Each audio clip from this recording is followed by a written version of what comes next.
welcome cooperatives from around the world. And then in the afternoon, we'll also listen to our young cooperators who will tell us about the plans they have for setting up cooperatives in their communities. And on the podium with me today is Mr. Kumar, who has come all the way from India and who will be presenting on his cooperative. I did not introduce myself, I shall do so now. My name is Salian Deka. I'm an executive member of Cooperation Africa, and I'm really delighted to be here. So without much ado, we're going to start with our first speaker. And our first speaker has been very involved in working with our youths. And Hilda Ojali, is going to talk to us about the ICA's National Cooperative Gender Platform Framework. So please join me in welcoming Hilda to the podium.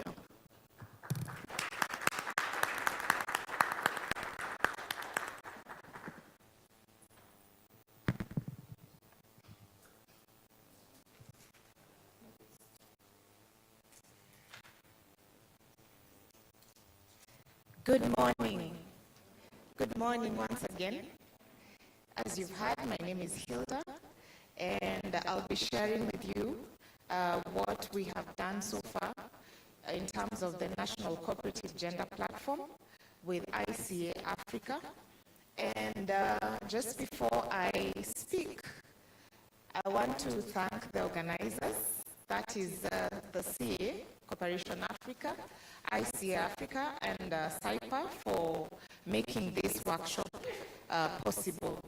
So I will go straight into my presentation, and it is equality through national cooperative gender platforms, where we are able to promote gender equality and inclusion through the national cooperative gender platforms. So,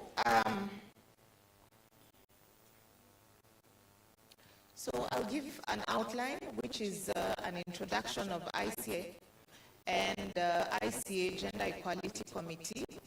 Then I will talk to you about the National Cooperative Gender Platform and its rationale, its vision and objectives, the structure and governance, and the roles and responsibilities, and even the process as to how to establish that platform. Then the key activities that we've done so far, and possible expected outcomes, then we will conclude.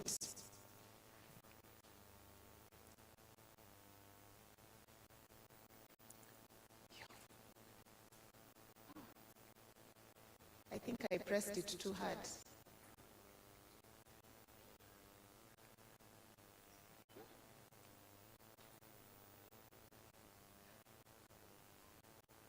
Okay, I think I will just proceed on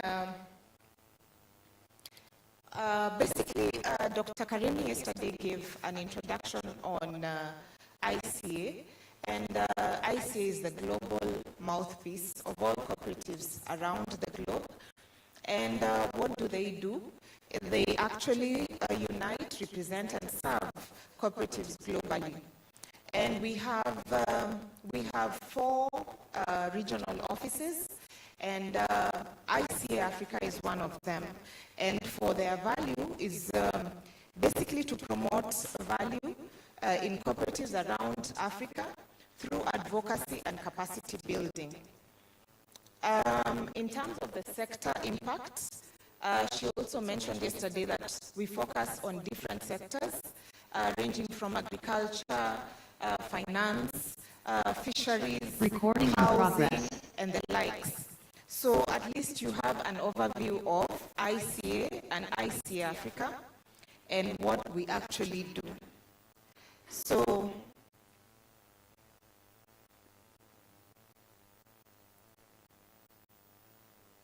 at last. So, an introduction on the National Cooperative Gender Platform. This platform was actually formed to be able to have a strategic framework and an institutional mechanism whereby we could have a safe space to promote gender equality and and strengthen women leadership within the cooperative movement. As we've seen over time, is it that women usually do not want these particular roles? And we sat down in 2024, end of November, and decided that we needed to have something where women could, come, mentor each other, showcase what they've done so far, and also share the gaps that are within those spaces within the cooperative movement. And with that, we decided that let us form a platform which can be in every country, hence the National Cooperative Gender Platform. So what are we doing? As we look into it, we are looking at ensuring that women are able to engage within the cooperative movement, be able to access services, be able to access, resources and opportunities within the cooperative movement, and also be able to dismantle the gender norms. We know that social norms, when you see Hilda here, you're like, what are her children feeling at home, or how does her home look like? That is sometimes the mentality that is there, and we cannot run away from it. If we look at economic, norms, it has to be that when I'm going to my cooperative, and this is real, that when I'm going to my cooperative and I want a loan, my spouse has to sign that, yes, I've allowed her to access this, but ideally I do not know when he goes to take that particular loan for himself. You understand? So we are not complaining, by the way. We are just, realigning some few things within the cooperative movement to make it a better place for all to be able to access services and resources. Then we are relooking at the role of women within the cooperatives. And we all know that women play a pivotal role in driving the economic and community development. When we talk about the small groups that women form, we know that women usually are able to mobilize amongst their peers, amongst, young women, and engage them into those, we call them chamas, but they are small welfare groups. And they are able to carry out different activities within that particular community. If there is any marriage happening within the community, we know they're the first ones to come in with their cooking pots, and one will come with food, and the next one will come with a different thing to ensure that the event is successful. Or it is my sister who brought me into the cooperative movement. So they will be able to mobilize quite well. Then there are systemic challenges, which I have also mentioned in terms of access to finance, whereby we are not able to maybe reach the threshold for us to access the funds that we would like to access within our cooperatives. And also, this actually hinders our participation as women within the cooperative movement. Then there was also a sit-down whereby we needed to look at within ourselves and address gender equality. And that was way back in, not way back, but 2025, where we sat down and came up with the framework and decided to have or provide a safe space for women to discuss and share their experience.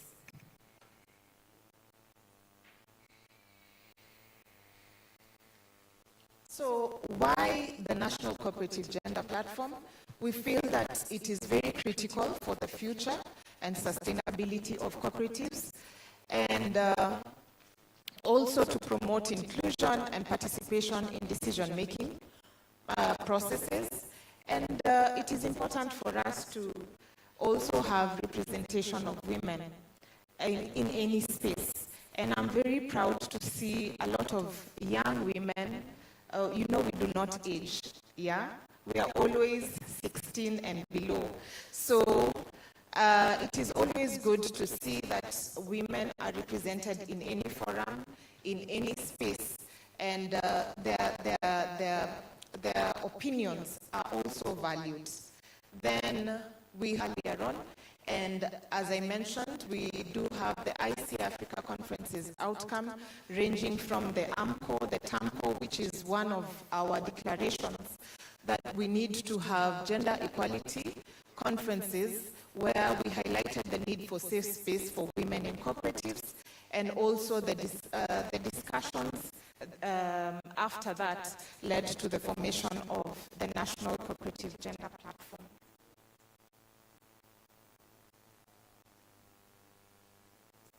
So what is our vision and mission?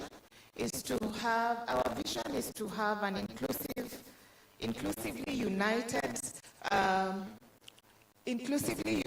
promote and represent gender equality and inclusivity in cooperatives at the national level while driving transformative change for women in cooperatives. And our mission is quite long. We actually said that we are going to review it so that we do not, it's very clear as to our direction, but we are looking at a robust and sustainable national platform that empowers women within the national cooperative movement and ensure active participation while promoting gender equality and inclusion in leadership and economic opportunities. And I will leave it at there.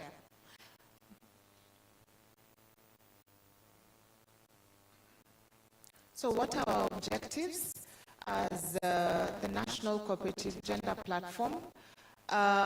It is having women empowerment where we are able to cultivate leadership capabilities, because all of us are born with something unique and we have something to offer in different spaces. So we want to make sure that you're able to give your opinion and it is taken in, and also for women to be able to expand the access to cooperative membership.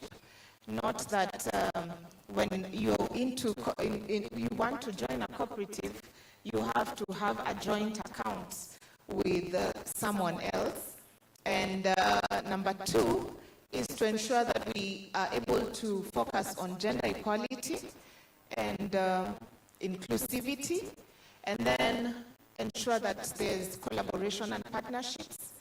Definitely, we are collaborating with different stakeholders to be able to promote women empowerment, and specifically in cooperatives, to be able to exchange ideas, because whatever one would face in Tanzania, for example, would be something different in Kenya. And what one would face in Nigeria could be different in Ghana. So we want to just ensure that we are able to exchange ideas, learn from each other, and ensure that we share good practices. Then policy advocacy, which is very key, because this is one of the key parts that IC Africa plays. And we are mainly advocating for the development and adoption of effective implementation of national policies which are inclusive and are able to prioritize gender equality and inclusion. Then capacity building. Principle number 5, which talks about education, information, and training, which is also key to be able to train women and be able to take up leadership roles within the cooperative movement. So what do we envision as a possible structure at the national level? So we have the National Gender Forum, which is the General Assembly within, let's say, take example of Zambia. We have women coming from all over within the cooperative movement in Zambia, and there are representatives from the unions, the apex bodies, the cooperatives, and the gender stakeholders coming through. And they are able now to make decisions or vote for decisions at the National Gender Forum. Then the National Gender Committee is actually elected from the National Gender Forum, and it will be the governing body which is able to, which actually is comprised of delegates from ICA members and also the different stakeholders that we mentioned at the Gender Forum. Then we have the supporting arm, which is from the ICA Africa members, and they'll be able to support the creation of the different structures that we will have. Then we have the technical working groups, which are from different sectors, and they'll be able to focus on specific gender and social inclusion matters within the cooperative movement. Then the Secretariat, of course, who will be able to coordinate and plan for the National Cooperative Gender Platform interventions.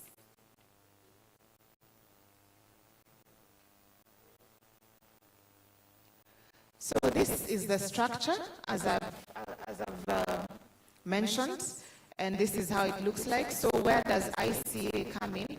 There'll be a dotted line from the National Gender Committee, who will have been elected to report on the progress they have made nationally, and they'll report to ICA Africa. And also, the Secretariat will also be able to report to ICA Africa on the interventions they have also made and any coordination that they need assistance on or they are working on.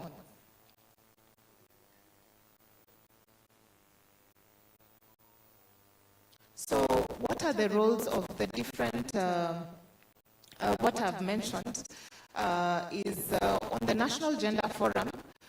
Basically, we are looking at advocacy on gender inclusivity within cooperatives. We are also looking at them being able to approve. As I mentioned, they are the General Assembly. So they are able to approve the overall strategic direction and priorities of the National Cooperative Gender Platform, then be able to elect the National Gender Committee, and at the national level, have dialogues and consensus on building on gender issues within the cooperative movement, and at last, advocate for policy review and implementation. Then on National Gender Committee, they'll be able to carry out research and analysis, be able to develop practical tools and guidelines and best practices that can be within the country, then have the national and regional policy making, and also organize and facilitate training programs for the National Gender Forum. Then Secretariat will provide administrative and operation support. They'll also support in mobilization of funds. They'll be able to organize events such as this, and also monitoring and reporting of what happens.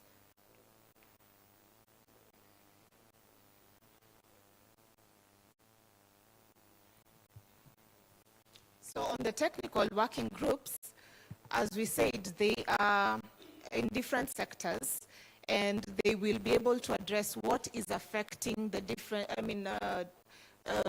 what will be affecting the different sectors pertaining to gender equality and inclusion, and they'll be able to conduct thematic assessments and analysis, collaborate on organizing forums and conferences, participate in leadership programs, and support lobbying and advocacy efforts at the national and regional level. They'll be able to assist also in policy making, and also propose policy recommendations to the national, the NGC, and also organize and facilitate training programs. For ICA members, they'll be able to have capacity building, joint mobilization of funds together with the Secretariat, and then support the technical working groups that we'll have at the national level, and align with the national and international goals, that is the SDGs, the AU 2063, and the likes, and then also support the national gender forum structures within a particular country. So what is the process? What is the process of establishing a national cooperative gender platform? One, you start by nominating an ad hoc committee who will be able to now come up with to be able to establish a national gender platform. And the more the better in terms of the committee. And this, we are talking about the different stakeholders within the country who support cooperative development. Then there is the recruitment of the National Gender Forum representatives. And I think the team from IC Africa can also assist on that, because they are able to send out the forms whereby you can ask the different cooperatives to nominate someone to the National Gender Forum. Then after nomination, we'll have now election or nomination of the committee that will be guiding the National Gender Forum. And then now recruitment of the secretariats, and now then linking the National Gender Committee, as I had shown you, to IC Africa Gender Committee and the regional delegates of the gender platform across board. Oh.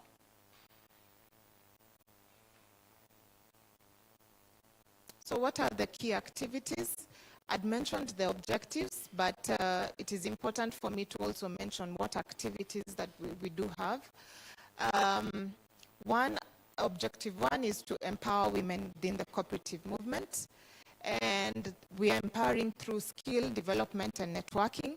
Recently, we did have a boot camp whereby we did have women leaders within the cooperative movement across Africa have an online one-week training about cooperatives and leadership, which was quite a success. And we are hoping to do different cohorts on skilling and also on networking. Then fostering inclusive cooperative structures, whereby, as I've shown you, that we want to have every sector represented, and we want to have them air out their challenges and find possible solutions to what challenges they find. Then expanding women participation and economic empowerment.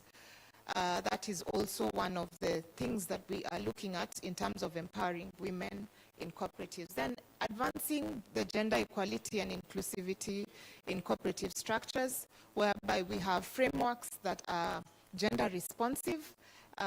We want to have representation, and also challenging the bias that has been, and I have alluded to that before.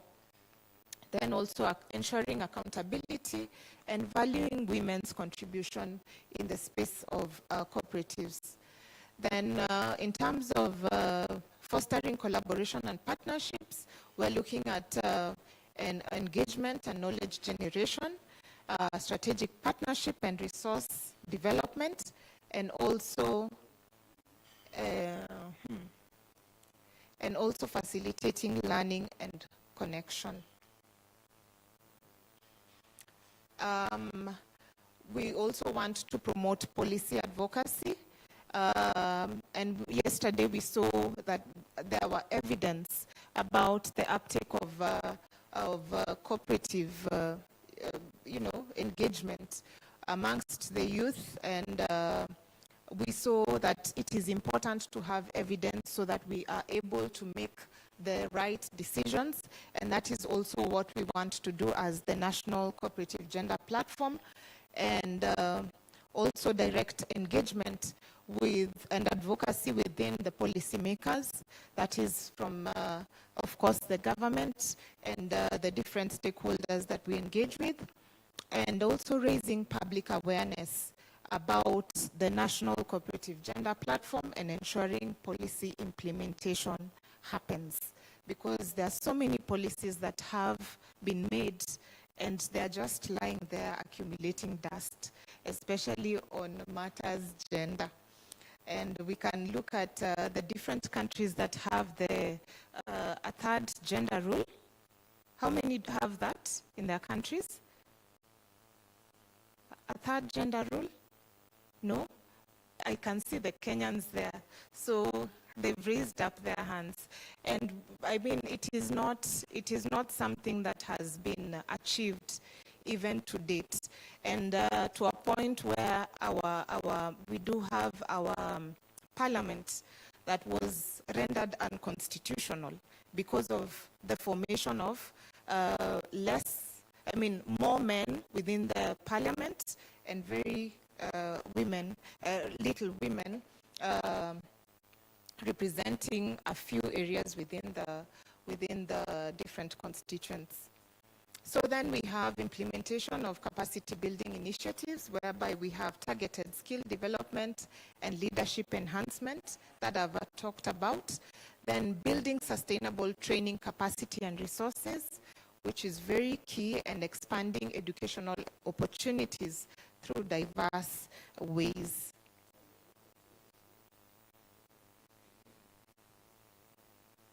So what are our expected outcomes? Our expected outcomes are that we will have an increased participation of women in cooperatives through the interventions that we've talked about. And we'll also have strengthened leadership and governance structures within the cooperative movement.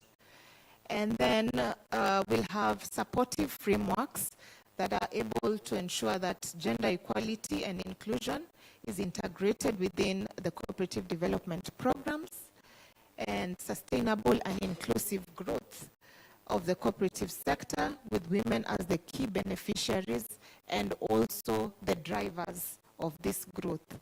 Then we want to look at gender-sensitive culture that is promoted by fostering, ensuring that we have equitable practices and creating a safe and inclusive environment for all the members. And then increased confidence in women who are in the leadership space, and their participation is valued in the cooperative space and also different sectors. So having said that, I just want to share with you. Yes. Oh, quickly. Okay, I think I'm actually done. Thank you so much. But I wanted to show you the pictures. I will share with you the pictures that we did take. We do have 2 countries that have launched the National Cooperative Gender Platform. That is Kenya, which was done earlier this year in March 2026. And we do have Senegal, which came second in forming the National Cooperative Gender Platform. So we are still young, and we're looking for more countries to be able to start their own National Cooperative Gender Platform. In conclusion, I would like for even the young women in this room to participate or to be the drivers of the formation of the National Cooperative Gender Platform, because we have seen that we need more women within the cooperative space, and we know how much women can actually do within the cooperative movement. Thank you. Merci. Gracias.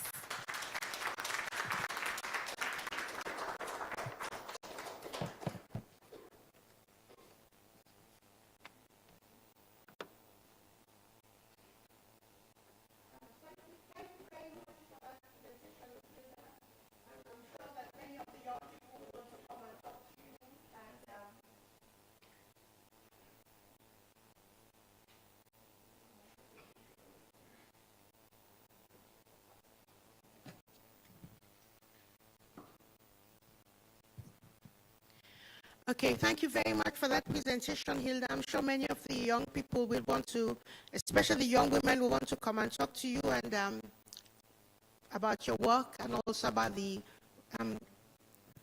platform which you have told us about. Okay, I just wanted to say, I should have said this at the beginning, that there's a slight change to our program today. So one of the presentations will not take place, the one which is billed for 11:15. So we've been able to spend more time hearing, what Hilda had to say to us. And we'll also have a break after the presentations from outside Africa. We'll have a short break, and then we'll resume with the presentations from Africa. So now I know that Mr. Nakano has been waiting patiently online, and so we'll now move to our next presentation, which would start the lessons from worker cooperative examples from around the world. And Mr. Nakano will be talking to us about worker cooperatives in Japan.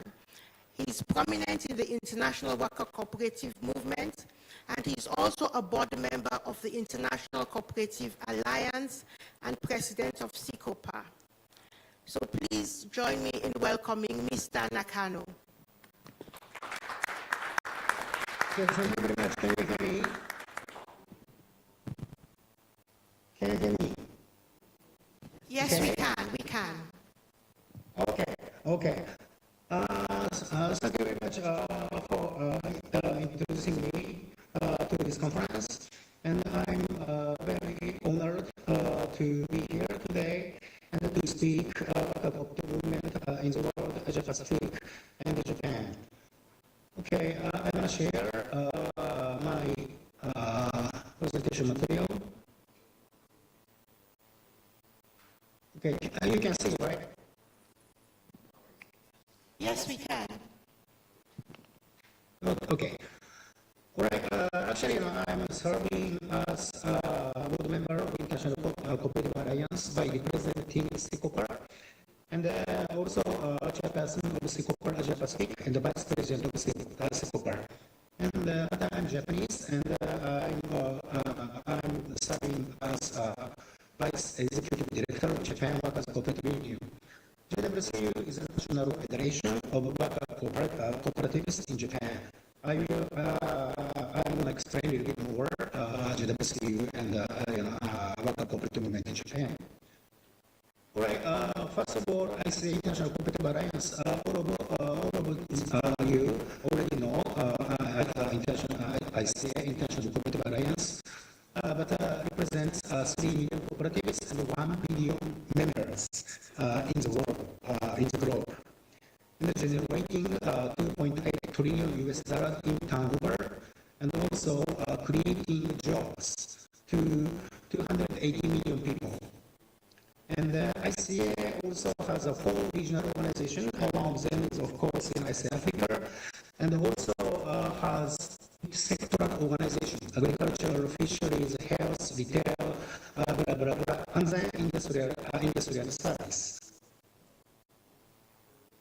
And the SICOPA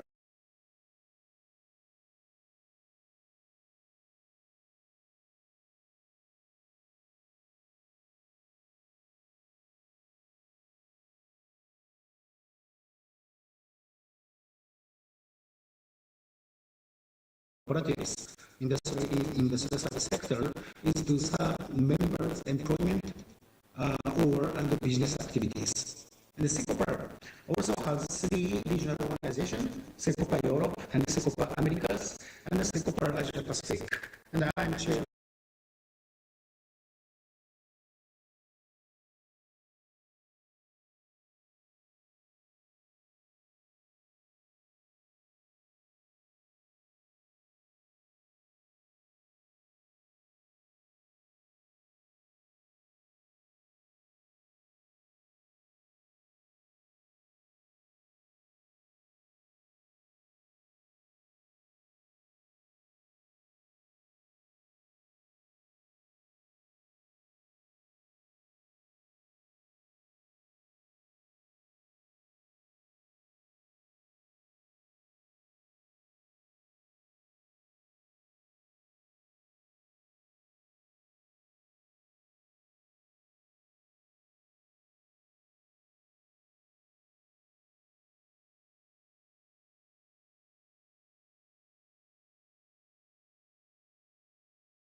working with SARE or BGM.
in Japan, and also for what you've told us about how women can do well in the world of cooperatives. Thank you very much for your presentation. Perhaps if you could maybe stay online, if you intend to stay online till after the next presentation, then we could be able to ask you some questions. We would really appreciate that. So thank you. And our next speaker is sitting next to me here. Okay, Mr. Kuma, who Mr. Nakano mentioned, is going to talk to us about his cooperative in India. Mr. Kuma is the Chief Operating Officer of UL Cyber Park, and he's also on the board of the National Labour Cooperative Federation of India. He has a lot of experience in the world of cooperatives, and he'll be telling us about what is happening in his cooperative. Thank you very much, Mr. Kuma.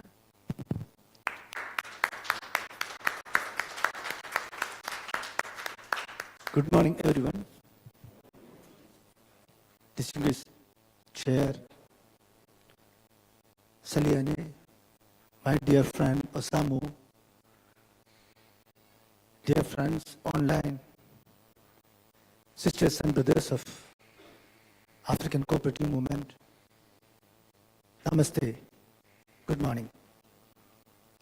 So I am from India. India is one of the largest cooperative ecosystem in the world.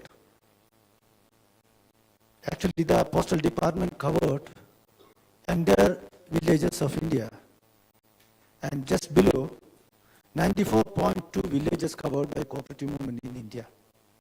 And we have a population of 1.45 billion.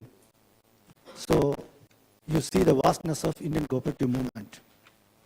So I am representing a cooperative, a worker cooperative, a 100-year-old cooperative that is from a remote village of southern India. The state, the province or the county called is Kerala, and its surname is Goat's Own Country because this is one of the beautiful landscape of India. The length of Kerala is only 600 kilometers and the average width only 100 kilometers. And one side is the Western Ghats, the other side is Arabian Sea. And most of the foreigners landed in India first in my place, Kozhikode, that is called Calicut. Britishers called Kozhikode as Calicut. And the Portuguese navigator Vasco da Gama landed in 1948 in my place. So this is the background of Kerala. And first I'm going to show a video film of 4 minutes, then I'll continue with my PPT. Please. The most decisive virtue that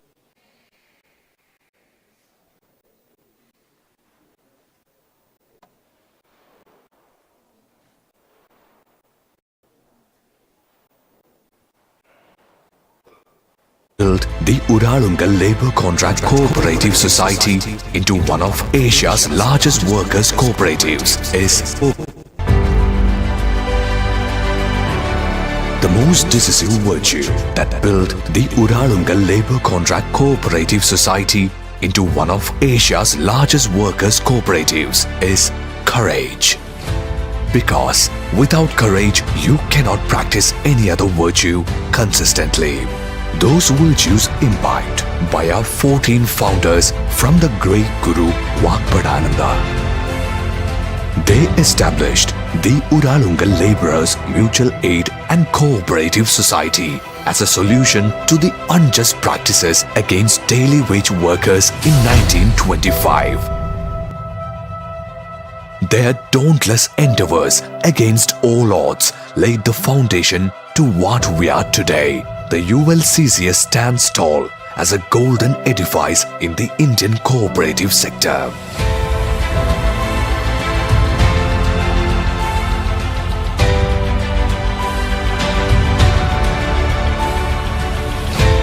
The courage that is derived from our values of cooperative culture, collective ownership, and democratic work culture is now connecting people with smoother roads towards development. Trustworthiness, that we enjoy reflects our courage for complete self-reliance with zero subcontracts. ULCCS has nurtured our own human and material resources for our projects that bridges the most crucial of gaps for the people. Imposing structures of social and cultural significance that we have built stand tall on the foundations of our courage to adhere to the highest quality standards.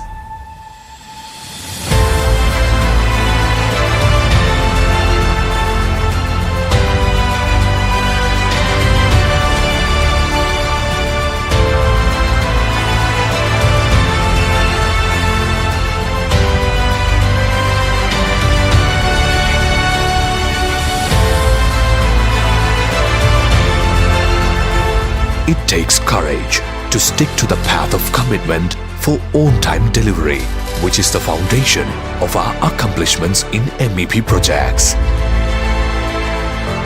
Our courage for a sensitive understanding of context helps us transform our promises of relevant and timeless interiors to reality.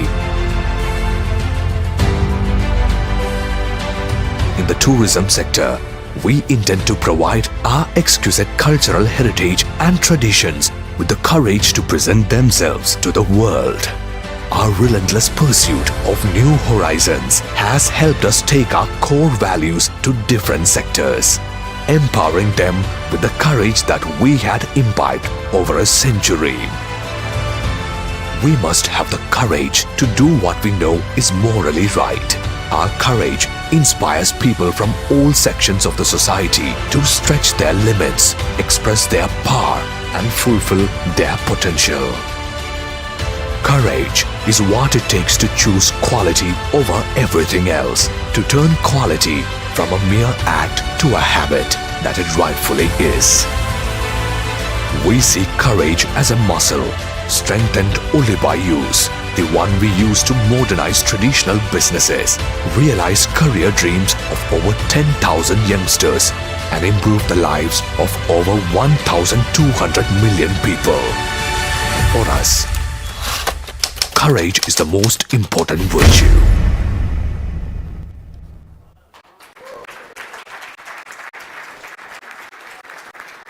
Thank you.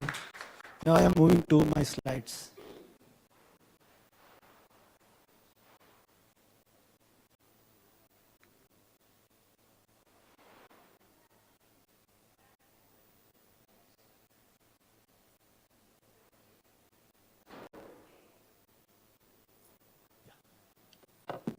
Actually, now you got the background of ULCCS. So, last 100 years, actually, we tried to meet the livelihood of the people. Now, we move to enhance the quality of life of the people. So, 100 years back, Guru Vagbhadananda helped us to create ULCCS. There are 3 organizations he created. One is a primary school, because at that time, so see the caste discrimination and labor exploitation happened the last century or before that, while Britishers ruling in that particular region. So it's very difficult to survive the poor people. So at that time, he's a saint. Guru Vagbhadananda is saint. Guru means saint. A saint came to our place and he encouraged the youngsters to start a primary school. Then he helped to create a cooperative bank, and then he helped the people to create their own business. That is Uralungal Labor Contract Cooperative Society. And he believed that God rests in the hearts of a human. So actually he empowered the people of that particular area. And what is the motto of ULCCS? To create sustainable job, ownership, professionalism balance, and inclusive rural development. So seeing the video, so actually we achieved all these parameters.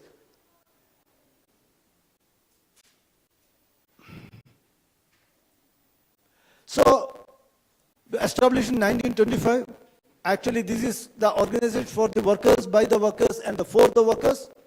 and largest primary workers cooperative in the world, completed 11,000 projects on time or before time without compromising quality or standard, and employment, daily employment of above 18,000 workers, and now we have a contract volume of 800 million USD. So, and Vakbadananda inspired the people, and today we are giving, the people at ULCCS are united, they are honest, and they are passionate to do the support to the community.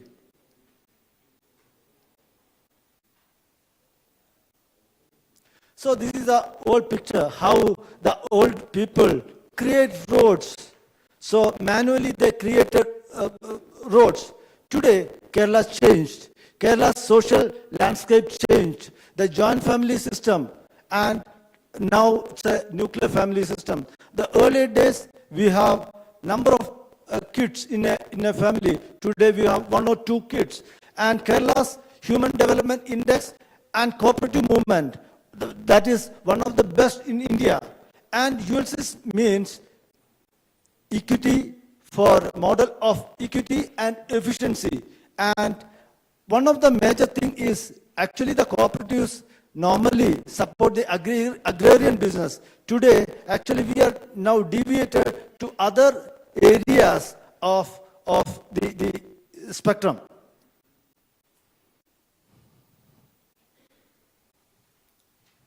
So, how this ULCCS has grown? Initially, we were a contractor.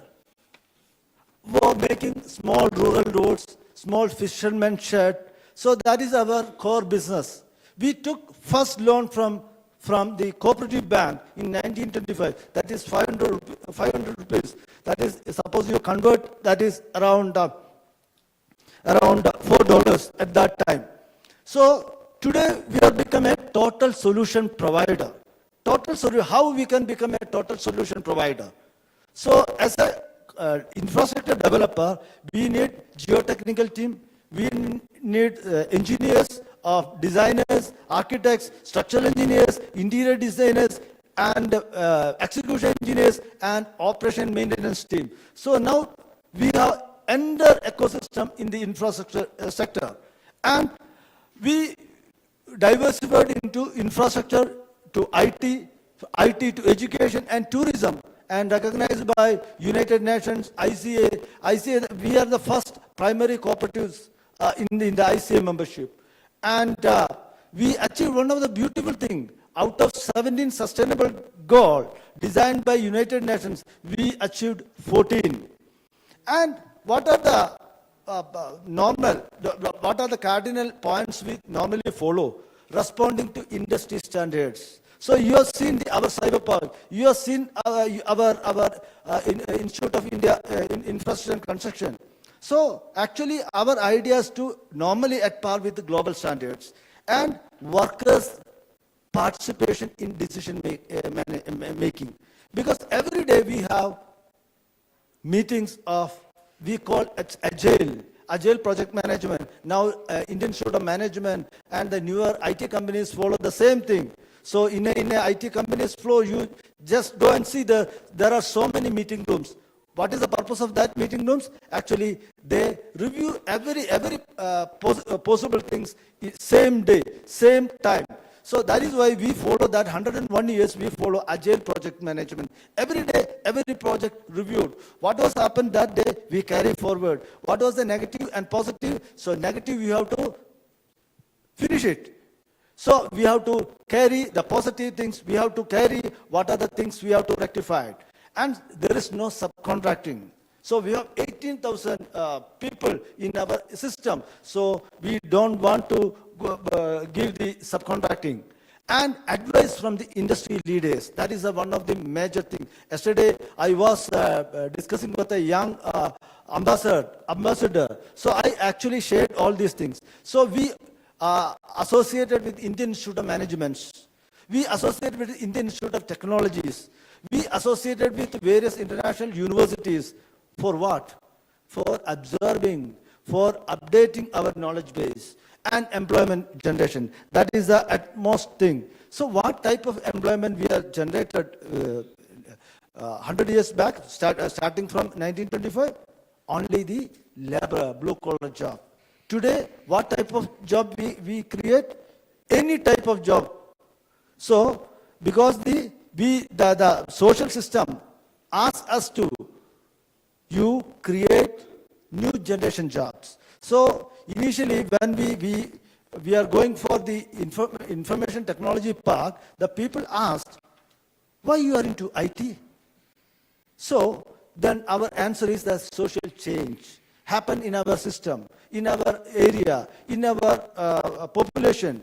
So now the parents need white collar job. So that is why we move to newer areas of the job. This is very slow now. Yes. So this is our organization structure, democratic governance, one member, one vote. That is a normal thing in the cooperative sector. A general body elect a board of directors, and the general body elect the board of directors. Professional manage the operations. Now the managers, the members are become professionals with the help of these type of institute, IIMs or IITs. And ethical management, transparency, fair wages, surplus reinvestment. You have seen Cyberpark, you have seen Material Testing Lab, you have seen Indian Institute of Infrastructure and Construction. You have seen so many verticals because of the reinvestment. Worker welfare, education and social responsibility prioritize. Education for their kids also we promote. The members' kids, so actually we promote. What type of as a worker-centric organization, what type of welfare activity we are doing? Provident fund, employees, state insurance bonus in twice in a year, gratuity, insurance, other insurance, industry, soft loans, marriage gift, medical reimbursement, pension, dividend, and the support for the members' kids for their education. And we ensure 365 days work for our members. And one of the highlighting point, ULCCs did not lose a second to labor unrest.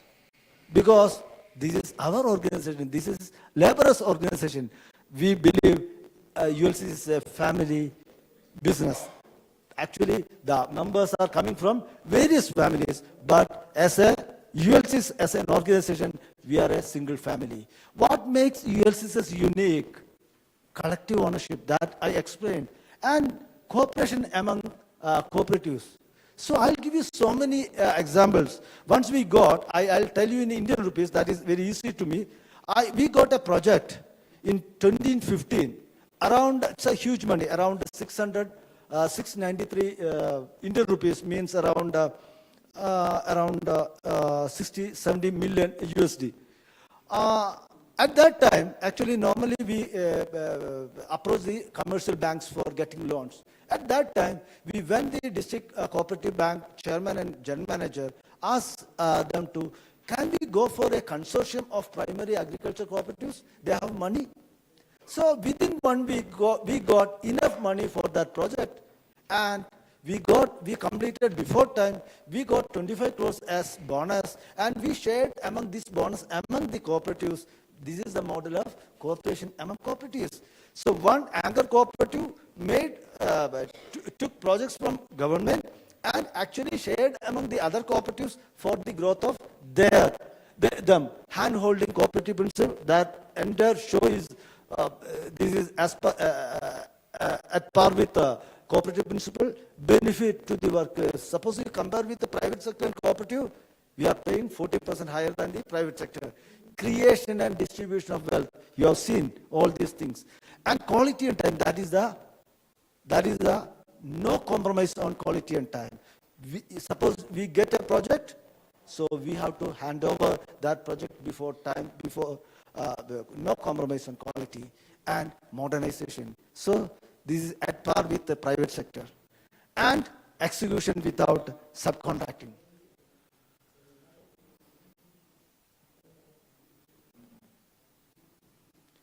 So key success that already I mentioned, workers' ownership, participatory in governance, unwavering commitment to the quality, skill development, in-house training. So see our workers. So every time, we set a frequency and we give the skill enhancement training for them, strategic diversification.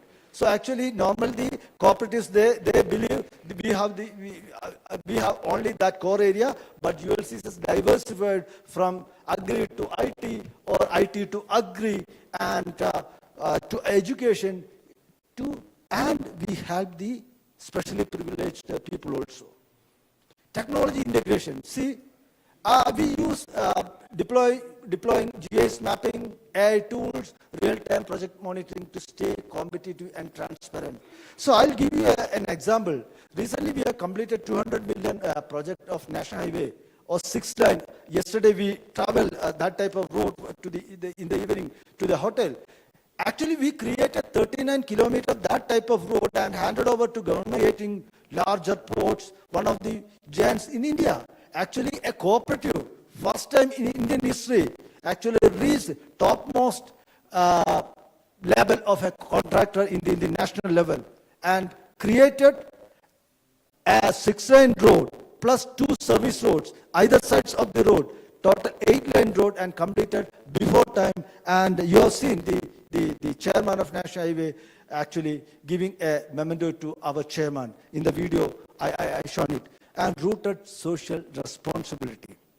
So that is the USP of ULCCS. ULCCS proves a powerful point. Ethical, worker-owned enterprises can outperform private contractors while upholding the highest standard of equity and excellence.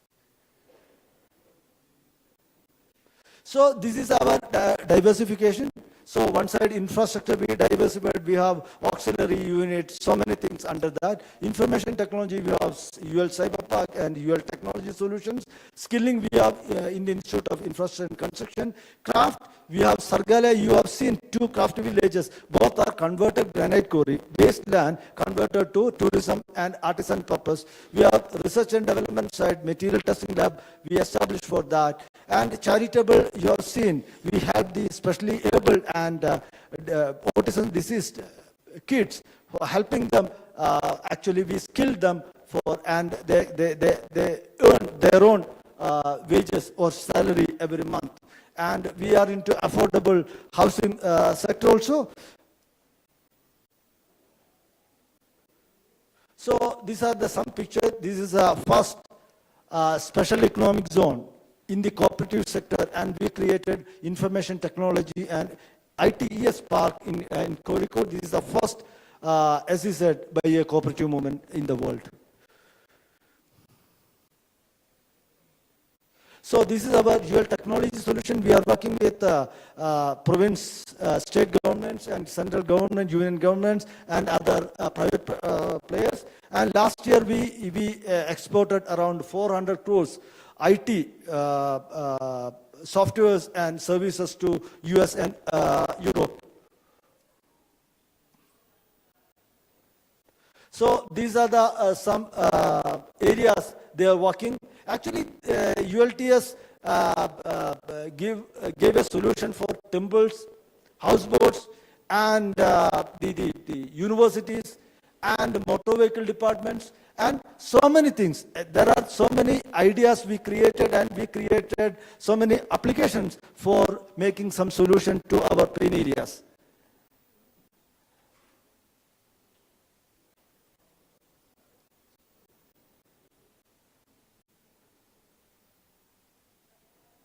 So this is our material testing lab. This is NABL accredited lab.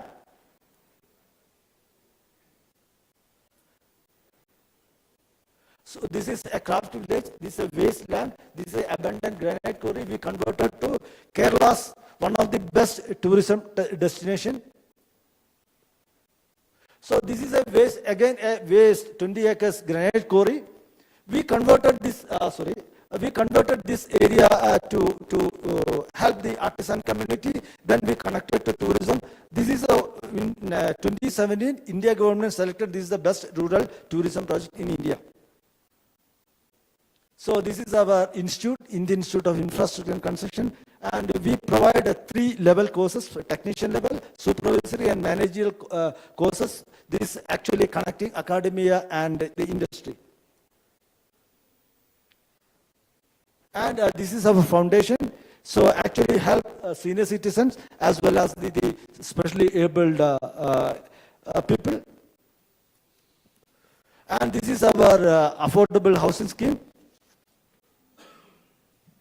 And this is our new vertical. Actually, last year we created this vertical for meeting the competition of private sector. Actually, this is pre-engineered building construction vertical. And we are now working with airports and 5-star hotels. So see, a cooperative working in a private sector. Normally, private sector grabbing our opportunities. Now, a cooperative sector grabbing private sector's opportunity.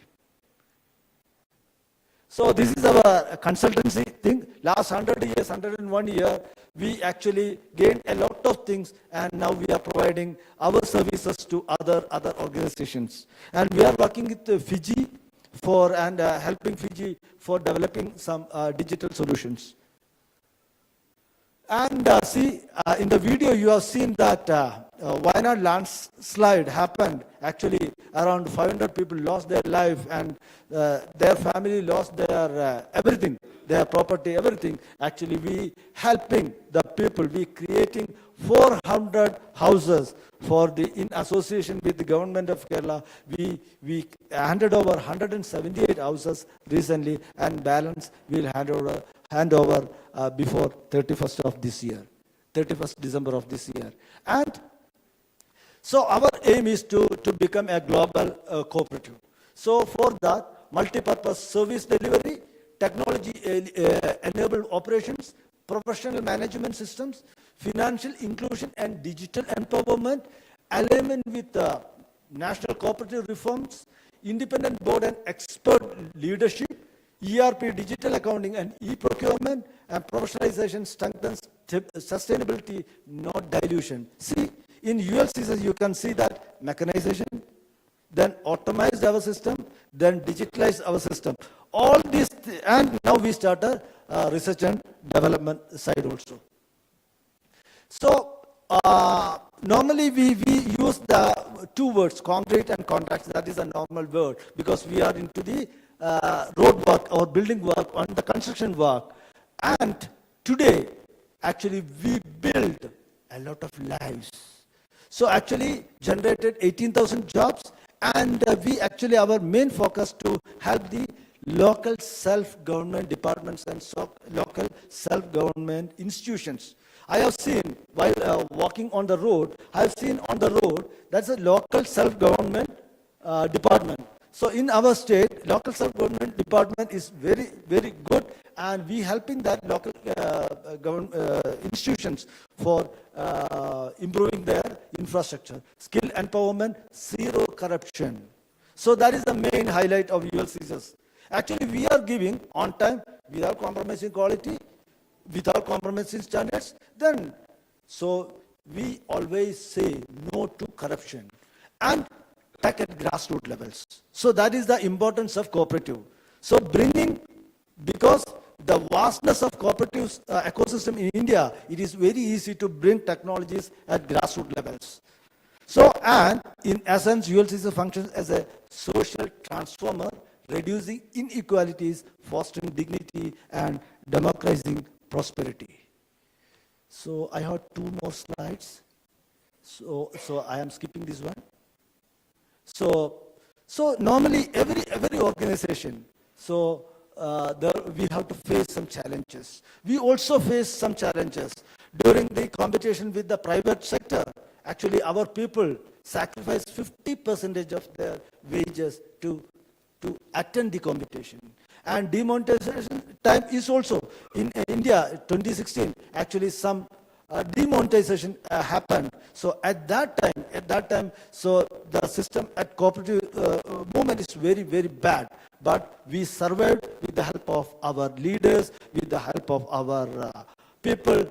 And in that concept, ownership was not just illegal, it was emotional. This is really resilience rooted in solidarity. So slide slow is very slow. Yes, these are the models I can share you. UL Saipak is a wasteland. Actually we purchased that land for construction of road. We actually excavated red earth and granite for the construction of road. Then we built Cyber Park there. Sargaria wasteland, actually granite quarry, and we converted that wasteland to craft village. Indian Institute of Infrastructure and Construction, that is a closed pipe factory. Actually, we converted that pipe factory to India's one of the leading skilling institute. And cooperative consortium, we are as a leading cooperative, we should help the other cooperatives as brothers and sisters. And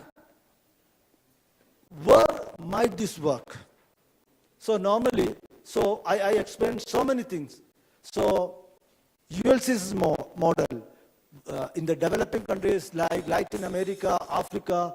So this is the right place to seed this type of organizations. So these are the lessons. So worker ownership inspires long-term commitment. Ethical governance is a competitive advantage. Quality is the best form of advocacy. Diversification protect against shock. Because suppose in the earlier time we were only infrastructure in the road workers. Then we actually widen our foundations. Now something happened to any verticals, nothing happened to our organization. So diversification protects against shocks. Training creates intergenerational change. So we are ready to accept the young kids also, young generation also. Profit and purpose can coexist. So if you earn some profit, we are reinvest to other developments. There are not just lessons for cooperative, they are the guiding principle for a new economy, one that puts people first. So this is my closing thoughts. Actually, we were born in a rural village in India. Today, actually, we are serving the international community through our various verticals. So ULCC has not remain a solitary star. You please join, please, friends of Africa, please join. Let us ignite a constellation of cooperatives across the globe. Let us build modern roads. Let us build roads to justice. From infrastructure to inclusion, from contracts to communities, from profit to purpose. Let us reimagine not just how we build, but why we build. Thank you.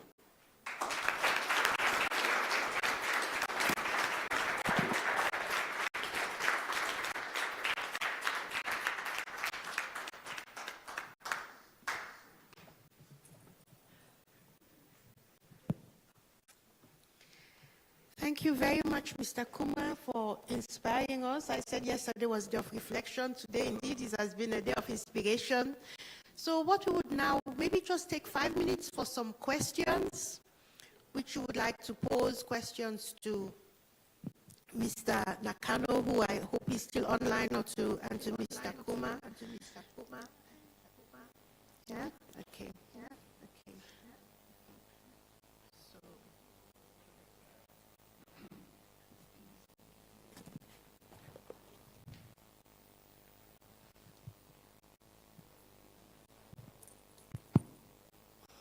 Good morning.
becomes a bit difficult to support the smaller cooperatives for them to also grow. So I would love to hear more from you on how your cooperative does implement that. Thank you. Are there any more questions? We'll take all the questions and then give an opportunity for answers. Any more questions in the room? Do we have any questions online?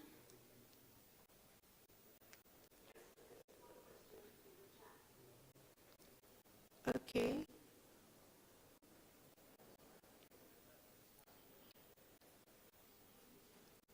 Okay, if you could get that question ready for us, please, and the one in the chat. Yes, we have one more question in the room. My question is a simple one. Here in Zambia, we have a lot of corruption going on. Could you speak up, please? We cannot hear you, sorry.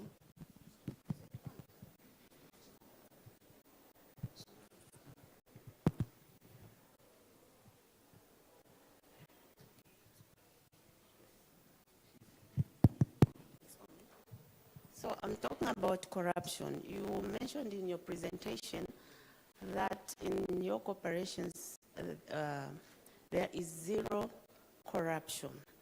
I want to know how that was achieved. Thank you. Thank you. One more question here from...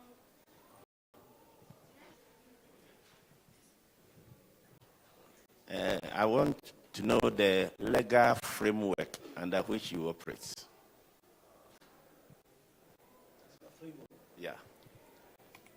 And we have two questions. So we'll take these first and then we'll go with the questions online. So over to you, Mr. So first I'll explain the structure of ULCs, how we implement the projects. So we have elected board of directors of 13 directors are there. Under that 13 directors, there are leaders. Leaders is a senior most members. And under that, sub-leaders, there are that category. So member, that is the lowest thing. And the other side is our engineering team, the other side. So actually, this purely governed by democratic way. So the head is almost the project head will be the director. And actually, he's coming from the worker. He has 30, 40 years experience in that sector. Actually, under this, he has a leader. Actually, leader has the sole responsibility of that particular project. Under director, there are so many projects. So leader take care in single project. So in that project, there is a engineer, head of engineer. Under that engineers, there are so many engineers, designers, something like that. Under these leaders, sub-leaders and the workers. This is the system. And every day we meet together, the head of the project, director, and the leaders and the engineers sit together to evaluate that day's project. So that the other part I already explained. So whatever things we understand or we received in that particular day, so we carry forward. So some bad things happen at that site. So we review that, how this happened. So what is the root cause of that issue? Then we'll understand and we eliminate that issue. Then we, next day onwards, we start in a newer mode. So that is the project management system. And the board of directors, they review all these projects in a week, every Saturday, from morning to dawn to dusk. They review every projects as a team. And they actually, including chairman, these directors are full-time workers. They didn't get better. Means, normally in our cooperative system, board of directors invited to a meeting, so they'll sit, they'll decide, and then after that, he get paid. But here in our system, there is no payment. Suppose you work today, you will get the wage. So suppose you absent today, you didn't get any wage. So the accumulation of the day's wages and paid in a salary mode. So that is a model we adopted. And what is the punishment in our organization? So that is also a democratic way. So we have abundant granite quarries. So actually we suppose socially, economically or culturally, suppose some member done any mistake. So immediately we call him, we call her, and we take the explanation from them, and we make an inquiry team, and they submit a report. Suppose that particular guy, he or she, committed some mistake, so immediately we'll take action, and normally the severe punishment, and he will be or she will be sent to Madakara Quarry. The name of that quarry is Madakara. We send him or her to that quarry to break big boulders to small boulders for 6 months.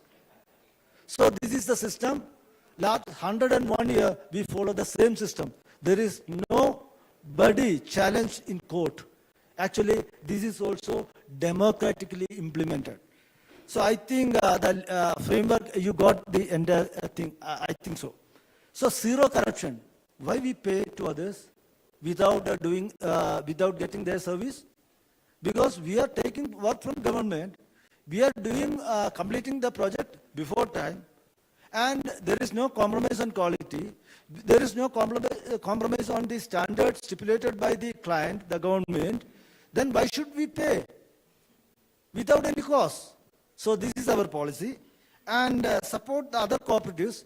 We actually we normally support giving the training, giving the skill training, giving the administrative training, and giving the, suppose our engineers go and support the other cooperatives for their projects. So, and we created cooperative consortium for project funding and creating some exhibitions and creating some marketing activities. Actually, we stand together. So through that, we help the other cooperatives. And mechanism to keep a cooperative identity, that is most important. Because we believe all cooperatives are our brothers and sisters. So through that, we keep this identity. All members, we respect all cooperative members. And we help the cooperative members. We help their family. We help their kids for better education. We help the members for getting better health support system. We create better houses for them. So through all these effort, so actually the members, the cooperators are happy, and we uphold the cooperative identity always. Thank you. So we have 2 questions online. If we would take those. And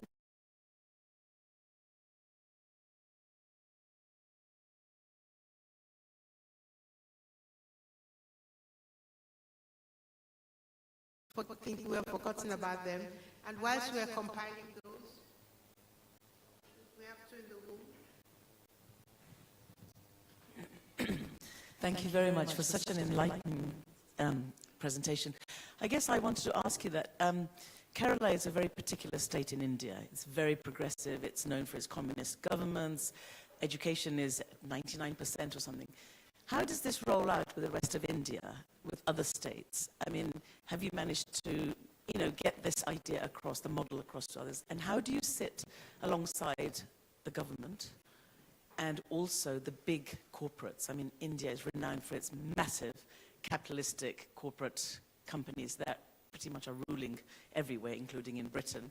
How do you balance the cooperatives up against these giants? Thank you so much. My name is Friday Chamvia from Higher Youth Cooperative. And thank you so much for the powerful presentation. It has been really inspiring for a young person as myself and leading a youth cooperative here in Zambia. My question is, what are some of the challenges you have faced and how you have managed to overcome them. I believe there are challenges, and I saw one of the quotes in your presentation was saying, no success story is without setbacks. So I want to understand how you have been able to overcome so that we can learn from you as well, because we are young people and love to know what is ahead of us. Thank you so much.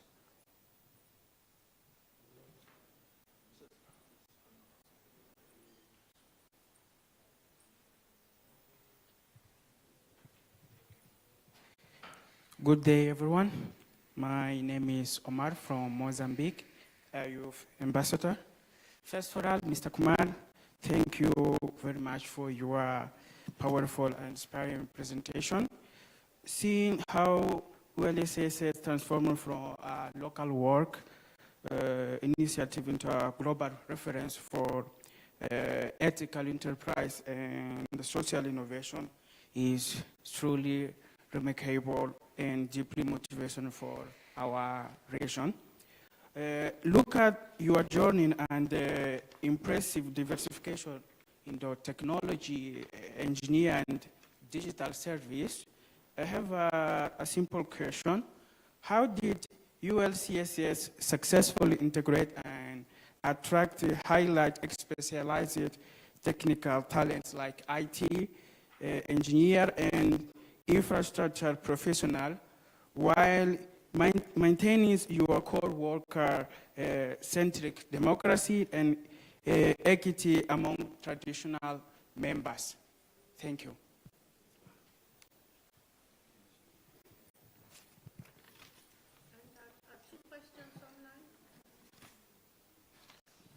All right, thank you. So just a minute. Are two questions online? What are they? Yes, so we could know what they. Hello, are you hearing me? Yes, we can. Okay, great. My name is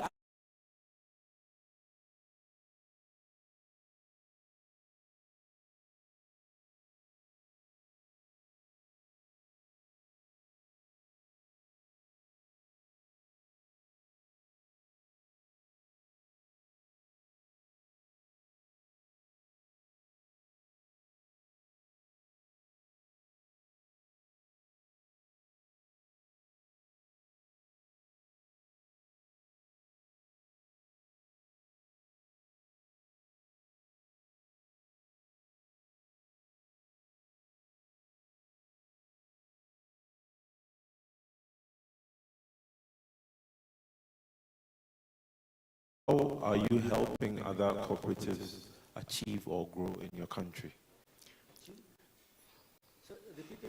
How are you helping other cooperatives achieve or grow in your country? Okay, thank you very much. And I think there's one last question in the room before we will break up. All right, thank you. My name is Emmanuel Zulu from Zambia. I'm one of the ambassadors. So my question ahead, by the way, thank you, Mr. Kuma, for the insightful presentation that you gave. My question is coming from you explained something about saying you are planning to become a global cooperative. So my question, you have demonstrated that the ULCS has successfully divested and become a major cooperative in India.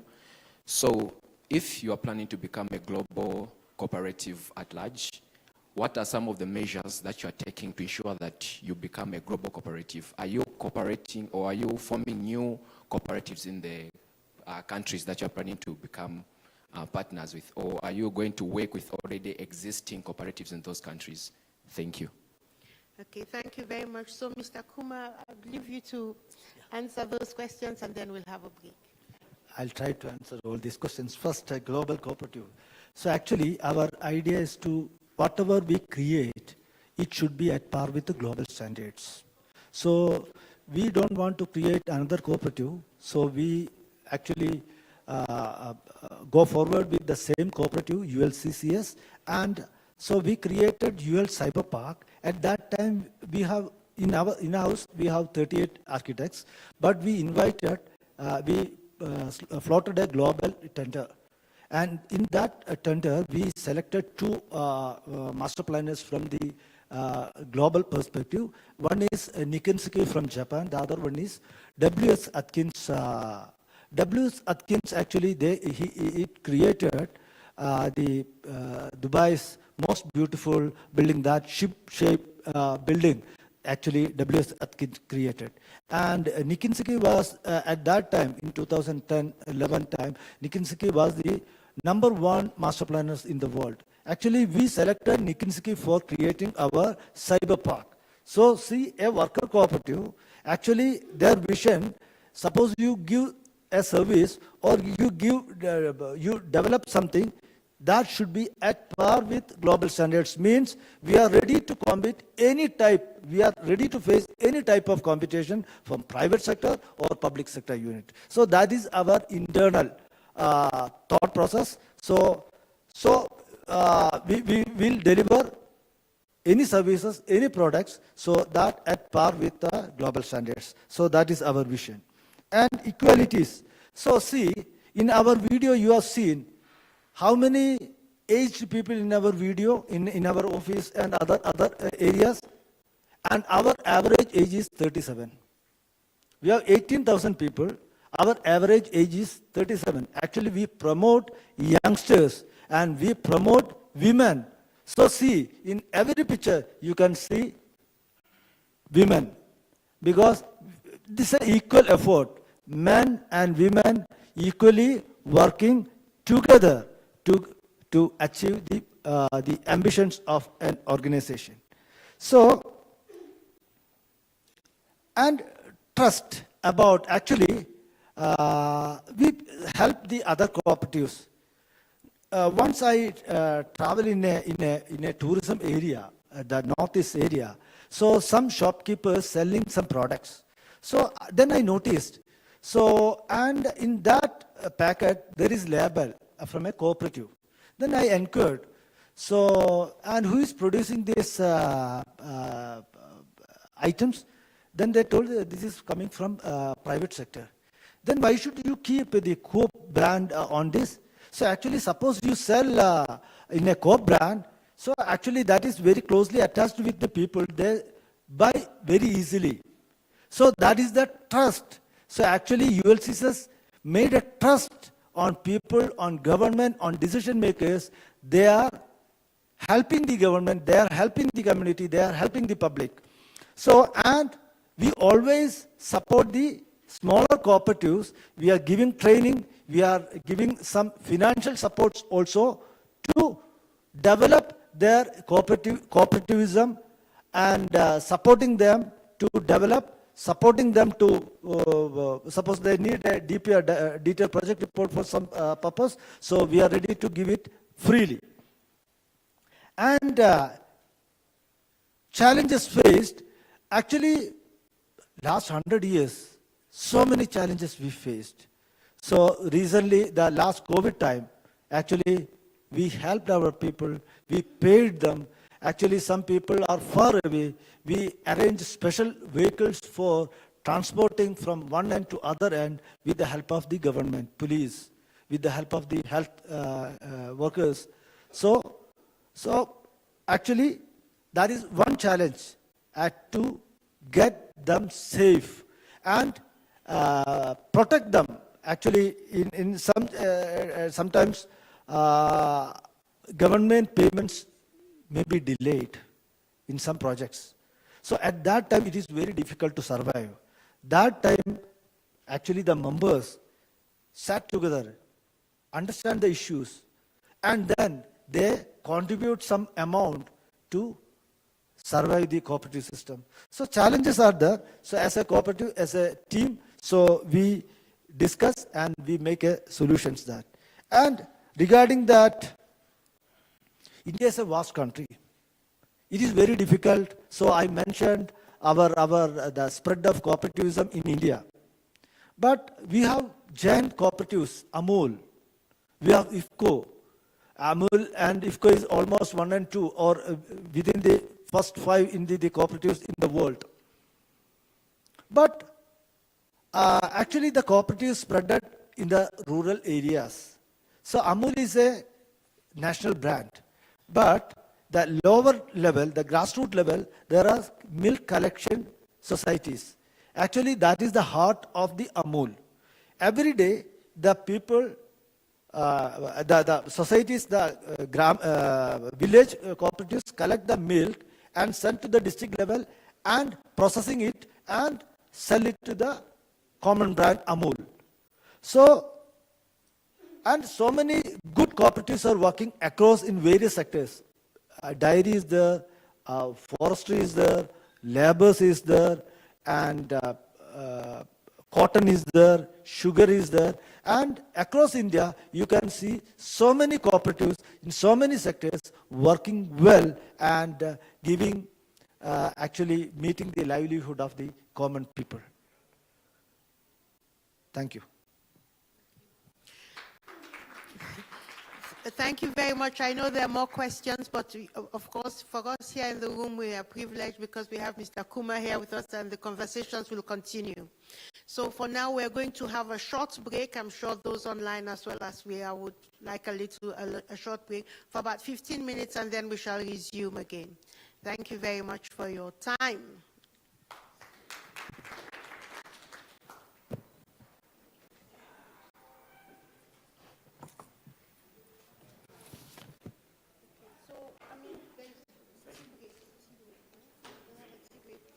So for those of us in the room, we can have a short tea break outside for about 15 minutes, comfort break, and then come back promptly, please, at about 12:15 to start again.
session.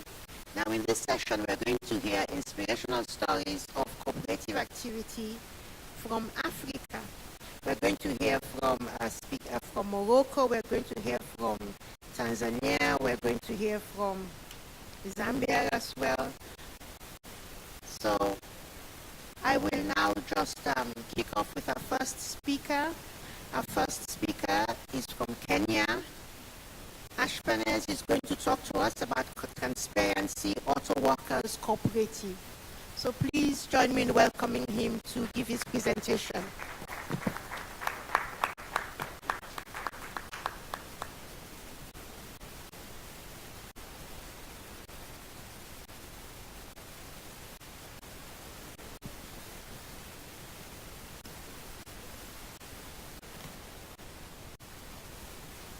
From cooperation, development and skills, and also member ownership that has helped create employment for youth.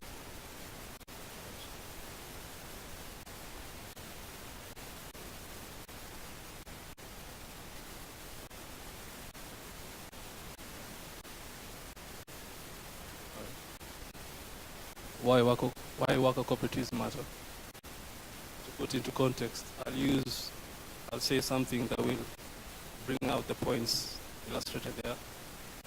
So this is what we approached, these are the concepts we approached when forming the worker cooperative. In our case, as you all know, there's rising, there's rising population among the African continent, specifically from the youth. And from the huge number, a lot of the youth are employed, bring out the point from rising youth employment across Africa. So with this, you find most of the youth tend to switch to informal employment, whereby the job security is also uncertain. And for those who get access to decent jobs, the jobs are also limited. But there's something unique about worker cooperatives. Worker cooperatives have a different approach. They create jobs through collective ownership, and they also promote inclusion, resilience, and shared prosperity. So with that, this was the mindset we had when transitioning from an informal individual work to a worker cooperative.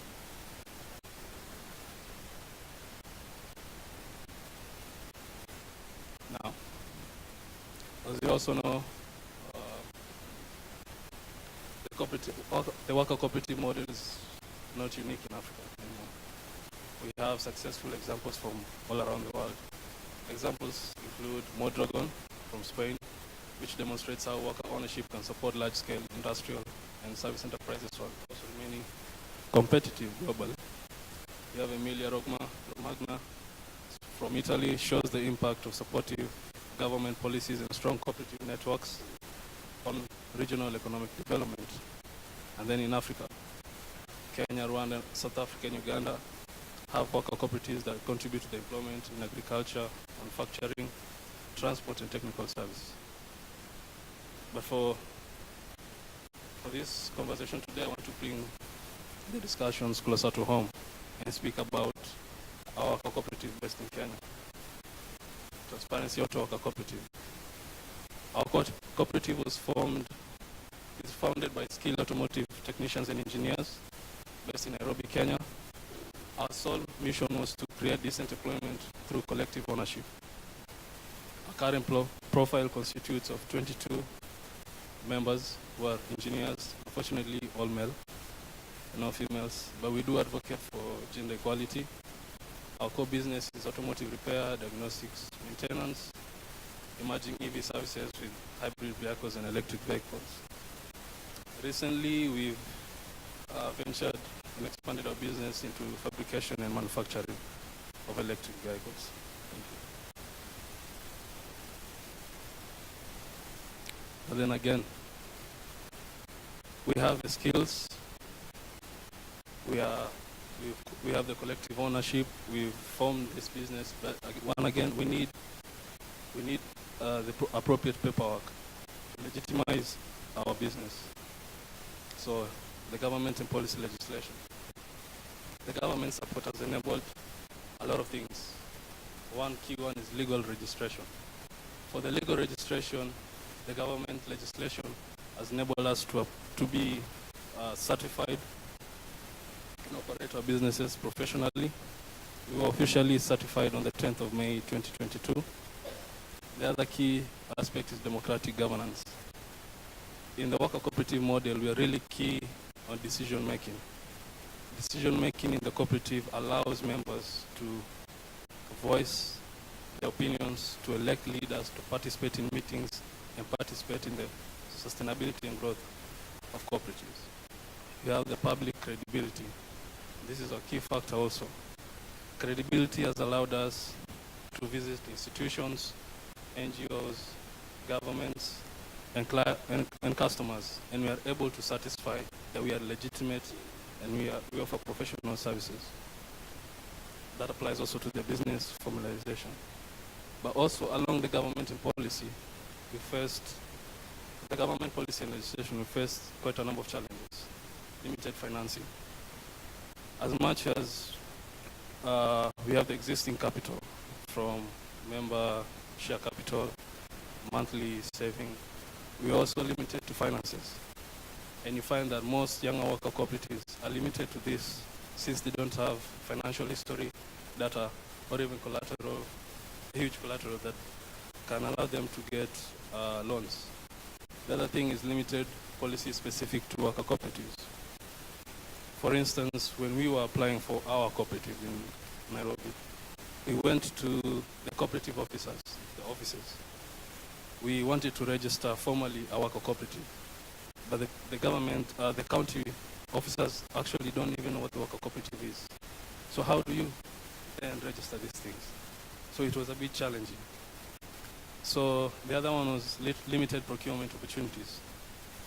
This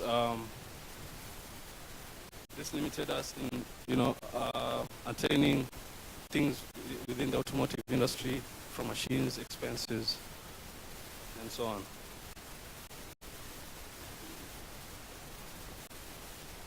Then again, we've set the legislation process. We are certified. We have the certificates, we can run a business. But then again, we can't just run a business. We need proper education and training on how to do this. And education and training is a key aspect in the worker cooperative model. And education has strengthened our cooperative through technical competence. Through technical competence, we do daily training, weekly training, monthly training, especially since we are a technical cooperative in the automotive industry. We need to be advanced in the technology that is coming, future technologies, software updates in the automotive industry. We also provide continuous learning. That is not only on automotive, but on the worker cooperative model itself. We have monthly meetings with the cooperative, all the members.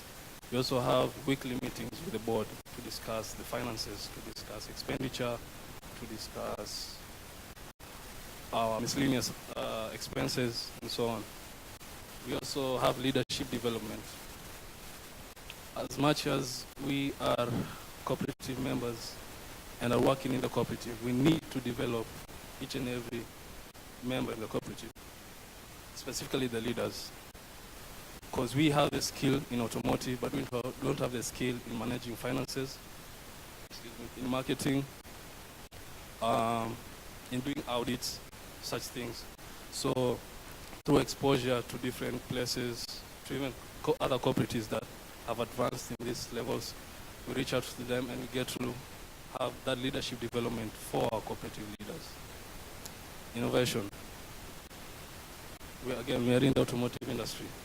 Things change. We need to evolve. For us to stay in the market, for us to be in business, we have to be innovative. We have to look at what the market needs, create solutions that will impact and help us stay in the business. The other thing we've tried to is create customer confidence. We believe the customer is always right. But how do we maintain our clients? We have, for example, we have bulk SMSs. At car clinics, we send out messages on how to repair cars, on how to maintain your car, on how to do proper services without the help of a technician. This creates a close connection to us and the customers, and they're able to have trust in us, which builds the confidence in us and allows us to also scale as a business. Just a bit on the partners under education and training. We have Eastlands College of Technology. It's a school that focuses on engineering. This is where we take our members to upgrade their skills in engineering. So we partner with the institution on ensuring our engineers are always equipped, always on their toes. We have the World Skills Kenya. This is a competition that is held yearly once, and you only get to participate once. We've been fortunate enough, or rather been fortunate enough to compete nationally, winning first prize on the national competitions and representing Kenyan engineering in France. So this builds our portfolio, this builds our skills in advancing and educating our members. Development partners. We've worked with various partners, and on education, they've trained us on how to understand the model, how to function, the functionality part of it. On Worker Cooperative, we have 4 pillars. We have the money, the power, the education, and the information. All these aspects need to work hand in hand for you, for a cooperative to grow, for a worker cooperative to scale. So with this, we keenly focus on our education and training of our members, of our skills to benefit us more. Capital mobilization. Again, capital is one of the key things in a cooperative or even in a business. Some of the sources of capital that we've had, the registration fees. For you to be a member in the worker cooperative, is the registration fee that you have to pay, the share capital. We also have monthly member contributions. We create we have a certain amount that members need to distribute on a monthly basis. This adds up to the portfolio of our worker cooperative. It builds on capital along the way. Reinvestments of profits.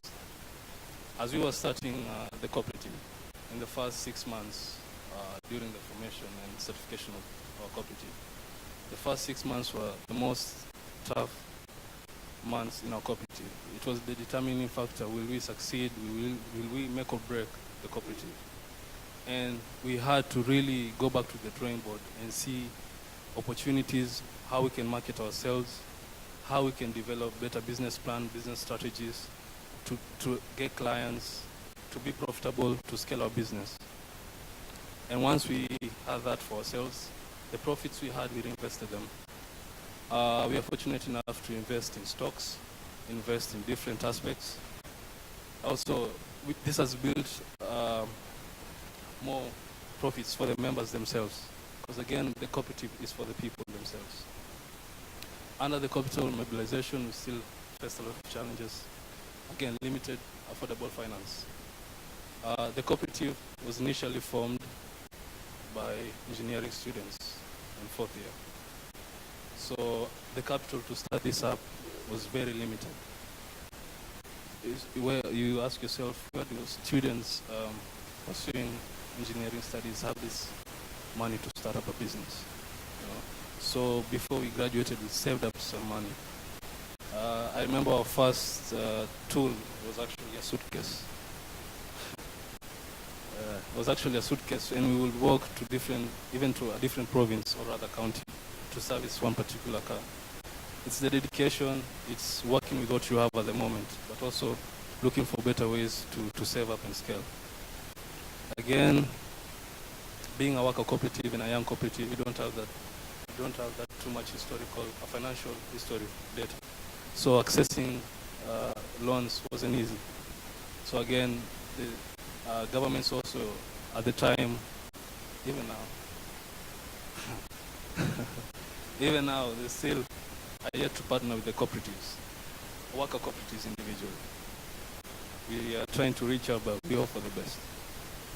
Again, high equipment costs. Again, this is the automotive industry.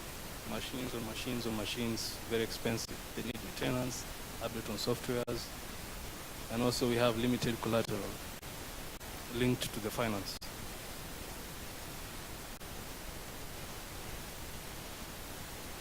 But even though we've had all these limitations, we've managed to make an impact for our cooperative. We've had direct employment to our members who are currently 22 members. We've built a portfolio earning from more than one income. I should have stated this earlier.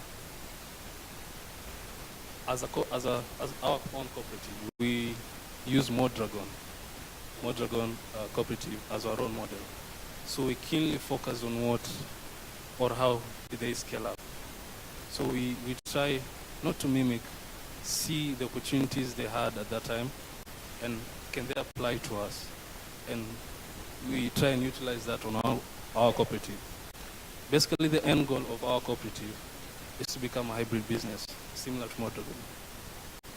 And we can see that happening for ourselves, because we've now started venturing into the manufacturing industry with the high demand of electric vehicles in the country and the promising network. We believe we have great opportunity to scale in that sector. So that has directly impacted the members.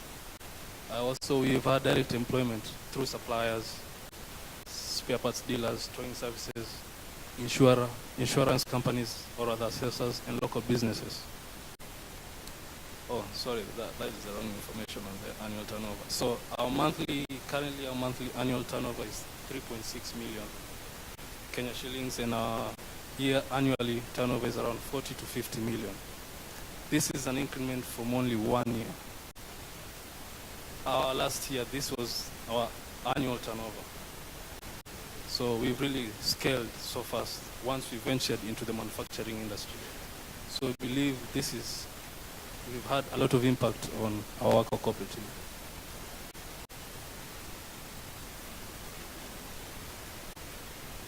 So the lessons and recommendations.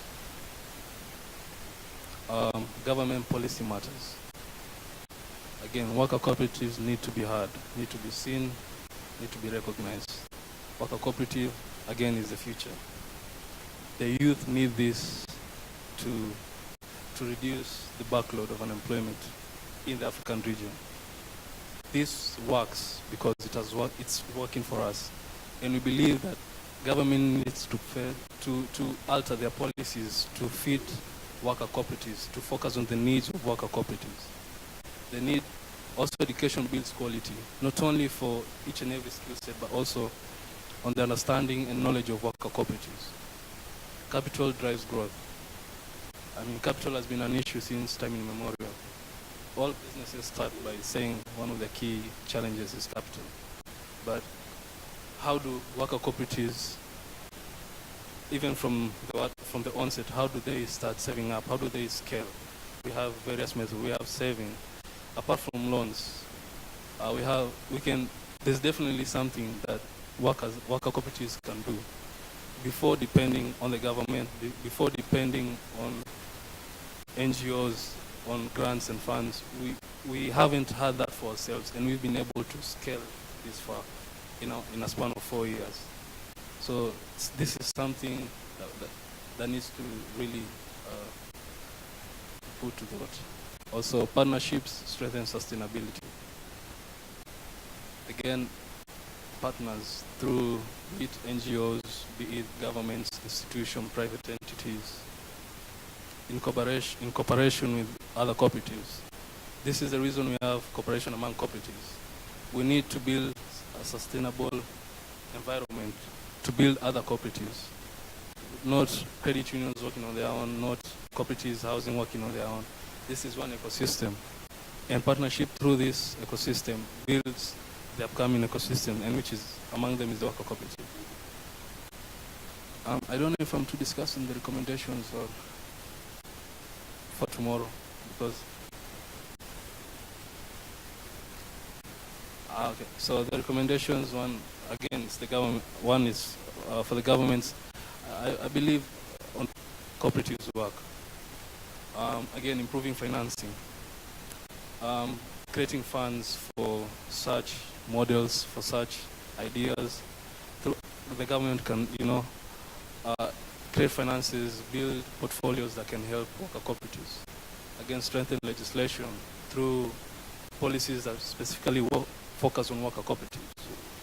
They can also support youth worker cooperatives by education, by actually integrating the cooperative entrepreneurship system into TVETs.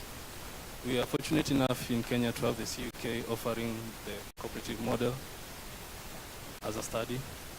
So if this can be adopted by institutions, it doesn't necessarily mean the youth should basically work straight to searching for jobs. They can use all this information from the word go as they study, utilize it and push it, and maybe start their own employment. Education builds capacity again, capital drives growth, and partnerships also strengthen sustainability. Right. My conclusion to this is worker cooperatives are more than business enterprises. They're platforms for creating decent work, empowering communities, and promoting inclusive economic growth. And my final message will be that transparency, our own cooperative, demonstrate that when supportive government policies, quality education, and sustainable capital mobilization come together, young people can transform technical skills into sustainable employment and become creators of jobs rather than seekers of jobs. Thank you.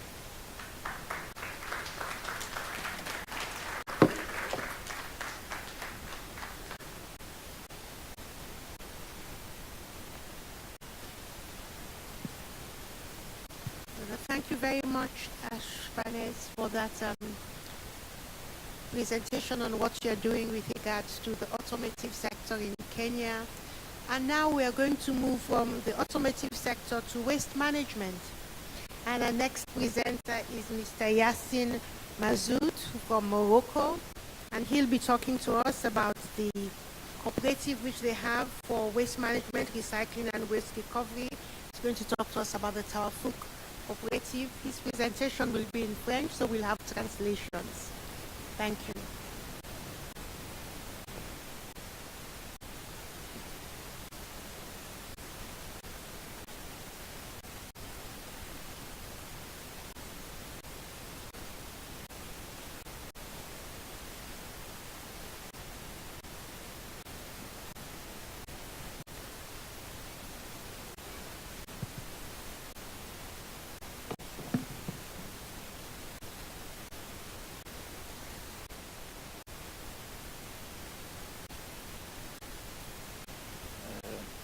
Bonjour à tous et à tous. Je pense qu'on a besoin d'utiliser la traduction parce que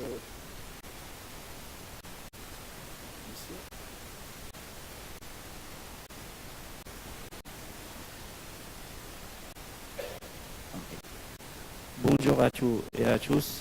Avant de commencer, je tiens à remercier chaleureusement Coopération Africa pour cette invitation, ainsi que pour l'excellent accueil et l'organisation de cette conférence.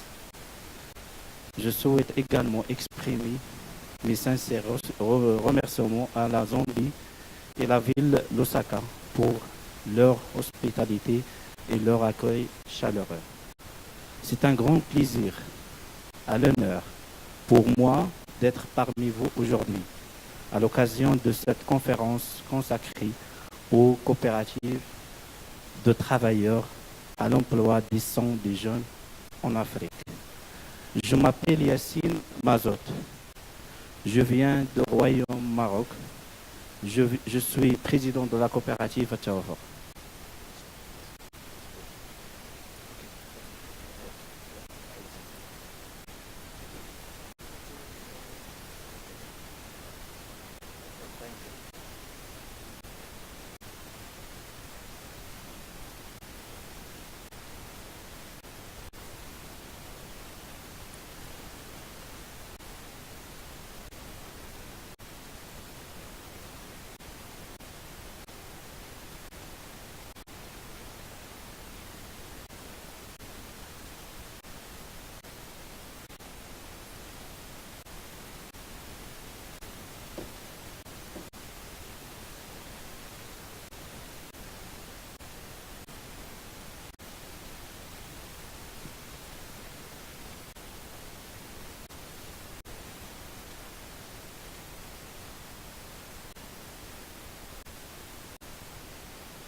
if you happen to be listening online, we're just distributing, well, just give it, I think, maybe another 5 minutes. We have to distribute some headsets to those who are watching and listening physically, and then we'll resume.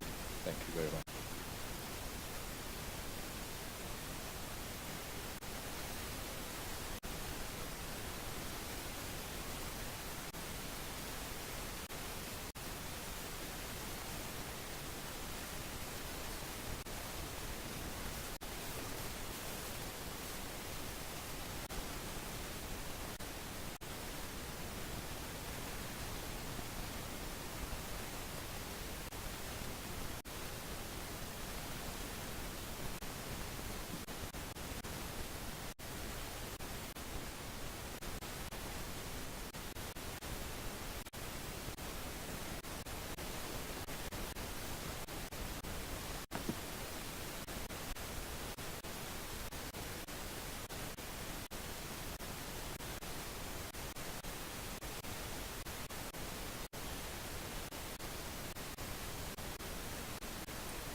Hello. So for our online participants, because our speaker will be speaking in French, kindly use the interpretation icon to switch to English so that you can listen in English.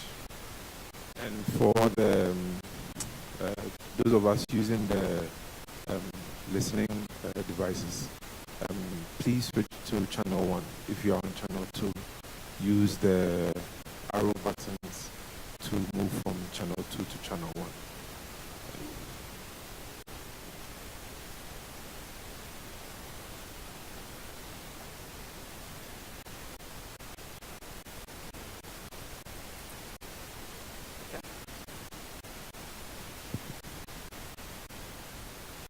I'm sorry, I can't speak in English.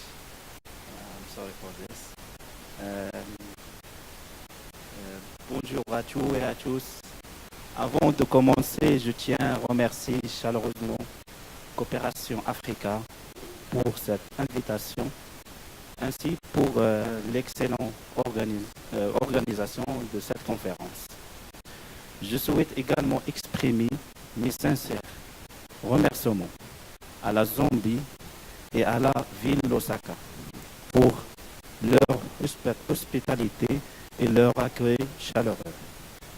C'est un grand plaisir et un honneur pour moi d'être parmi vous aujourd'hui à l'occasion de cette conférence consacrée aux coopératives de travailleurs et à l'emploi des jeunes en Afrique.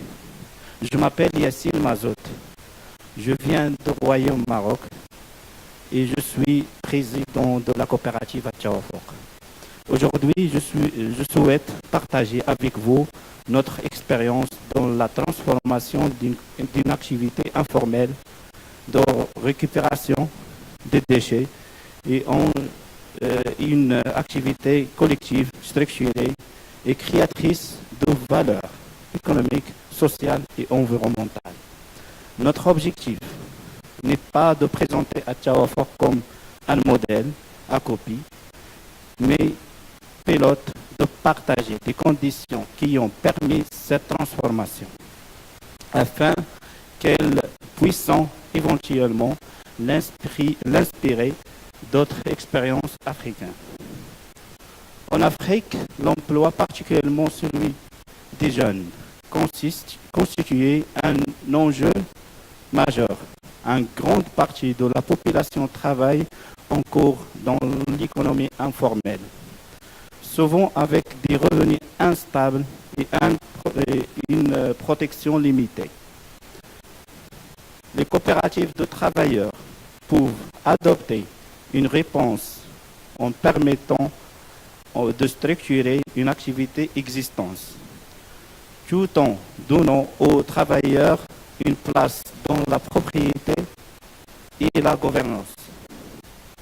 C'est précisément l'approche que nous avons développée dans le secteur des déchets avec notre coopérative Achaofor. Mais pour comprendre cette transformation, il faut revenir à la situation de départ. Les récupérateurs, je pense, ont besoin d'afficher des slides.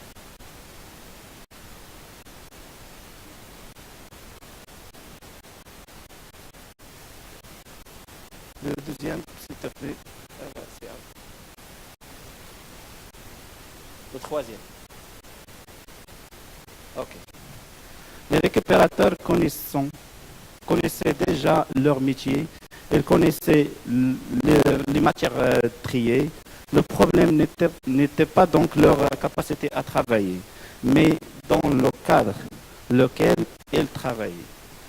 Aujourd'hui, la coopérative Achaofor compte 178 membres, dont 27 femmes et 151 travailleurs actifs. Je explique ça après. La coopérative montre ainsi qu'une activité informelle pour évoluer vers une organisation collective et devenir un variable utile économique, social et environnemental. Le slide suivant.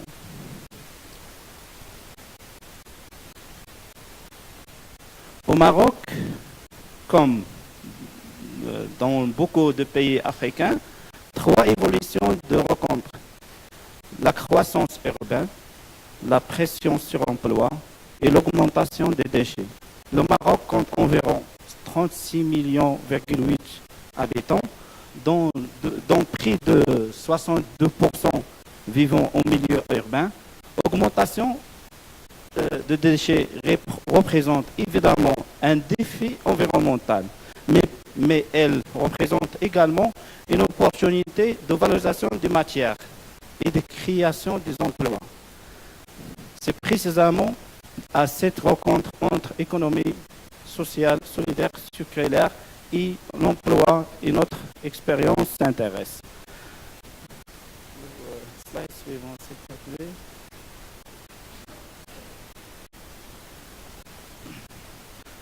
Ce slide explique bien, voici le point de départ. Le point de départ, c'est la décharge sauvage. Notre histoire à la décharge d'Akrache et la décharge de Rabat, le Rabat, c'est le capital. Les récupérateurs travaillaient dans une condition difficile, dans l'informel, avec aucune protection et faible pouvoir de négociation avec les intermédiaires, bien sûr. Mais ils réalisent déjà une activité utile, ils récupéraient des matières recyclables et créaient des valeurs. La valeur, elle est créée déjà, elle existait déjà. Ce qui manquait, c'est un cadre permettant aux travailleurs de bénéficier davantage de cette valeur, avec plus de protection et de reconnaissance. C'est cette situation que nous avons transformée. On va voir maintenant la vidéo réelle.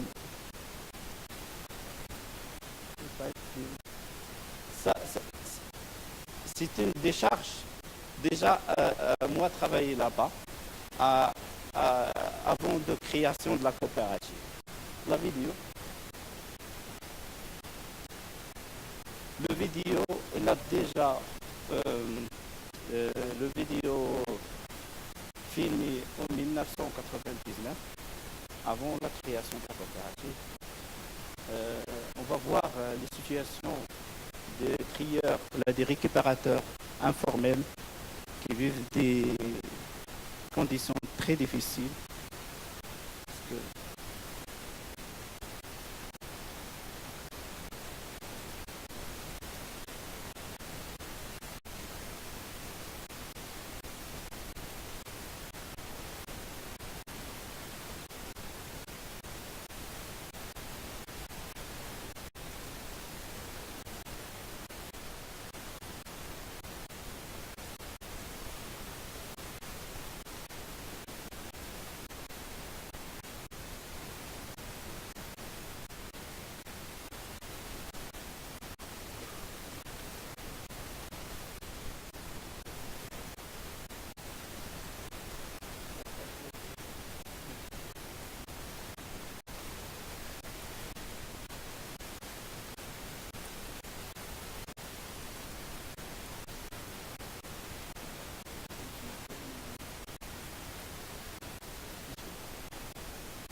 I can continue. Cette transformation a été rendue possible par l'environnement institutionnel. Deux éléments sont particulièrement importants au Maroc. La loi 2800 relative à la gestion des déchets, qui a établi le cadre juridique national de gestion et de valorisation des déchets, et le programme national des déchets ménagers PNDM, qui a accompagné la modernisation du secteur, notamment à travers les infrastructures et le système de traitement, de tri et valorisation. À cela s'ajoute un cadre coopératif, notamment la loi 112-12. L'essentiel est donc la combinaison entre le cadre juridique et politique publique, et l'investissement de partenariat et la participation des travailleurs.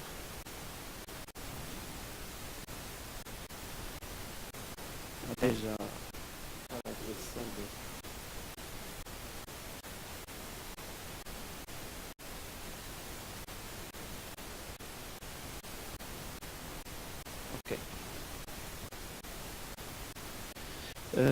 notre démarche poursuit 5 objectifs: organiser, transformer, permettre, mesurer et répliquer. Mais répliquer ne signifie pas copier. Chaque pays concède son propre contexte. Nous souhaitons donc partager des principes et des conditions réussites adaptables. Le slide suivant, s'il te plaît.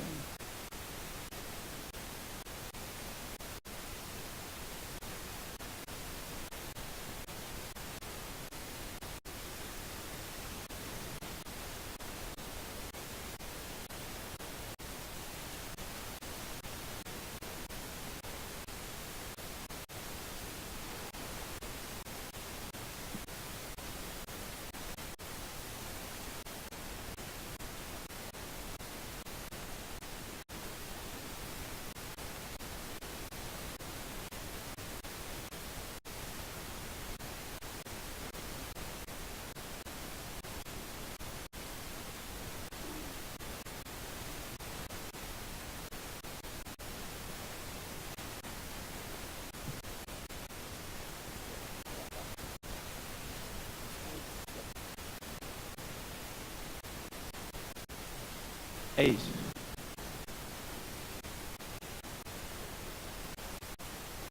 Okay, age.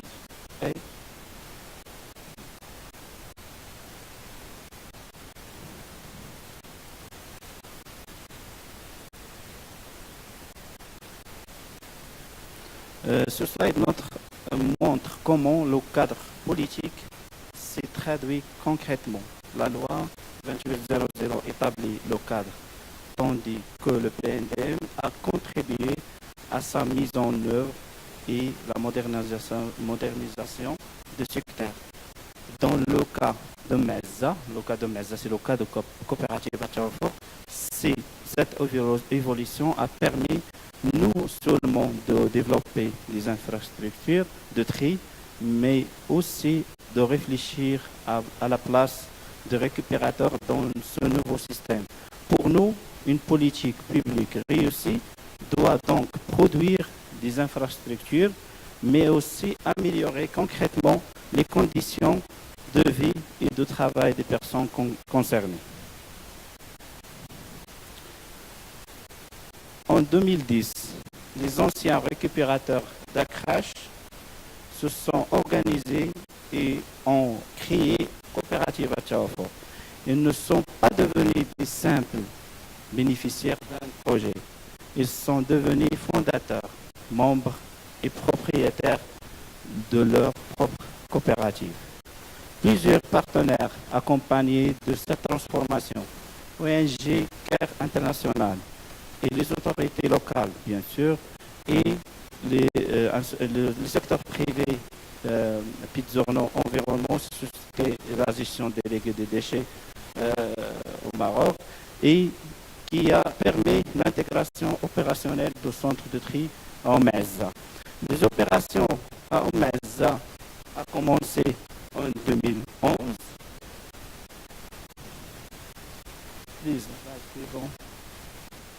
En 2011, ce que je voudrais insister sur notre principe fondamental, Tchaoufo n'est pas créé pour les récupérateurs, il est construire avec eux et elles leur appartient.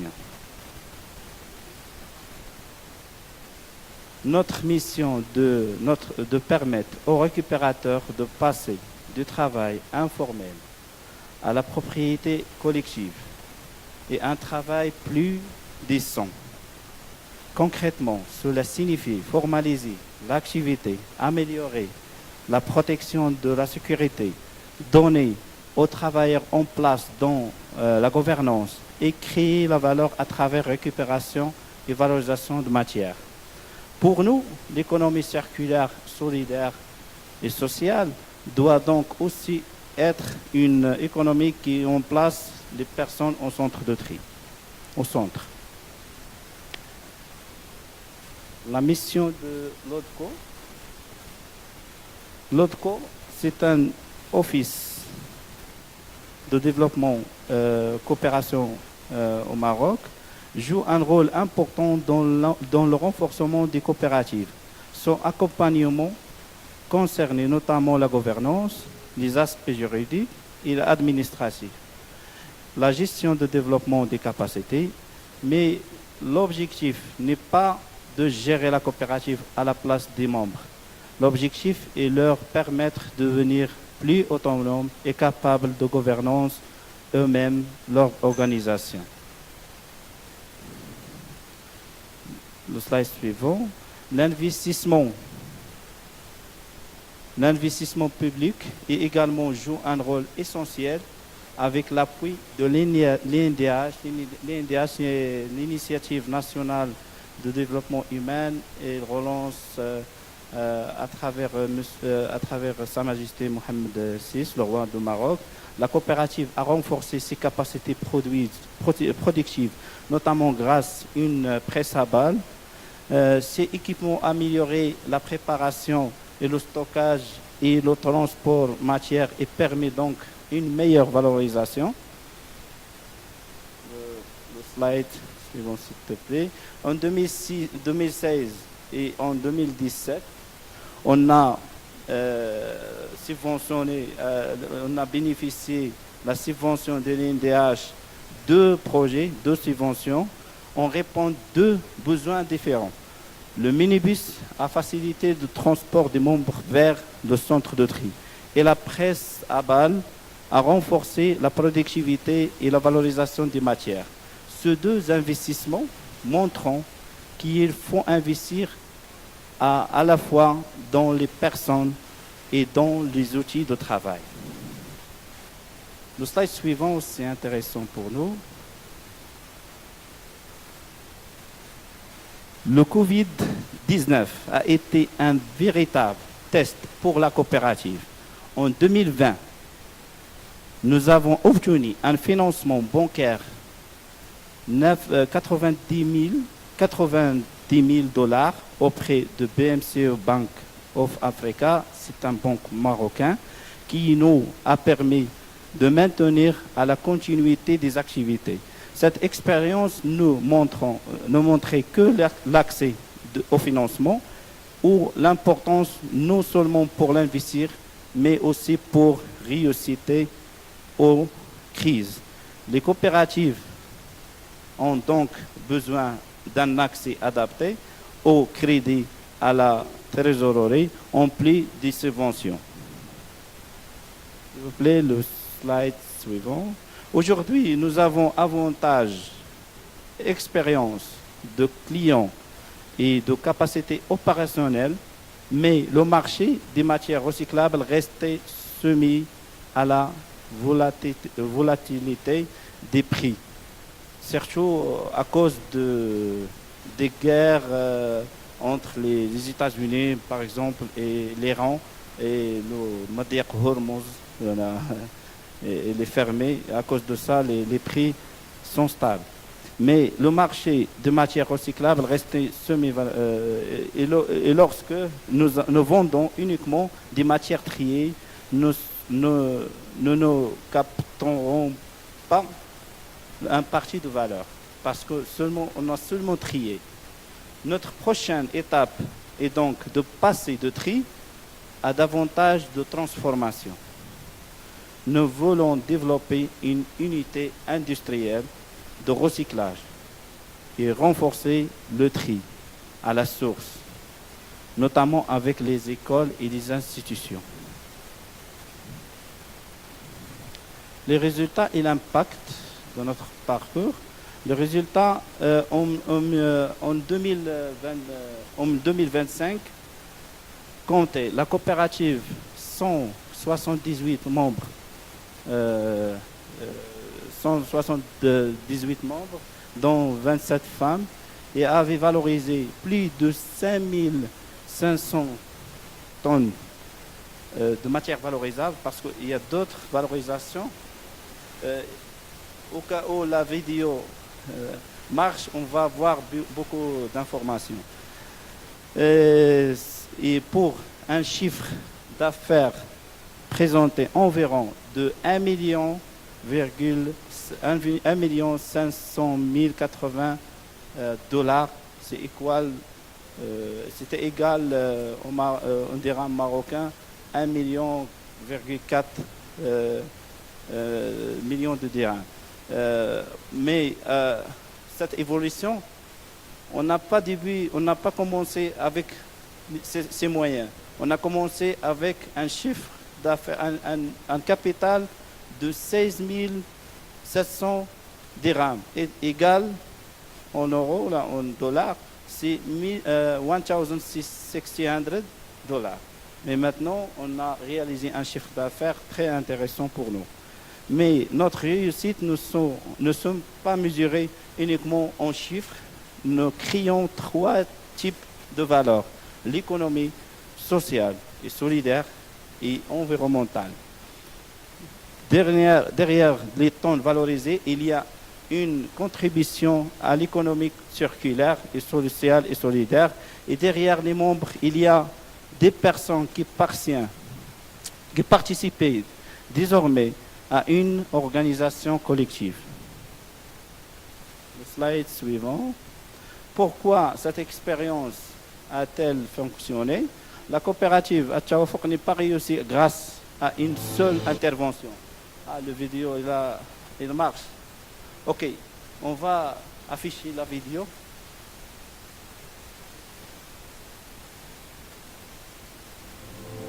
Ça, le centre de tri de notre coopérative. Maintenant, on a plus d'équipements, mais on a démarré avec de rien. Maintenant, on a reçoit 600 tonnes par jour. 600 tonnes par jour passées par le convoyeur après le tromel. Le tromel qui sépare la matière organique. La matière organique, elle représente au Maroc 70%. Le 70% il tombe dans le camion. Après, il y a des adhérents, les membres de la coopérative qui récupèrent, chacun, il récupère matière, par exemple le PET, le plastique, aluminium, chacun, il y a un rôle. On a travaillé avec 3 chiffres, on a démarré le travail à partir de 6 h matin jusqu'à 2 h matin. Après le tri, il y a 200 tonnes par jour. Il est parti chez les cimenteries pour valoriser énergétiquement, pour produire l'énergie. Et après l'investissement de l'INDH, l'initiative nationale et l'autofinancement de la coopérative et bénéficie des prêts aux banques, on a beaucoup d'équipements. Maintenant, on a dépassé les petites sociétés, les intermédiaires. On a vendu notre matière directement les transformateurs. Et maintenant, beaucoup d'équipements à la coopérative qui achète les camions et les véhicules.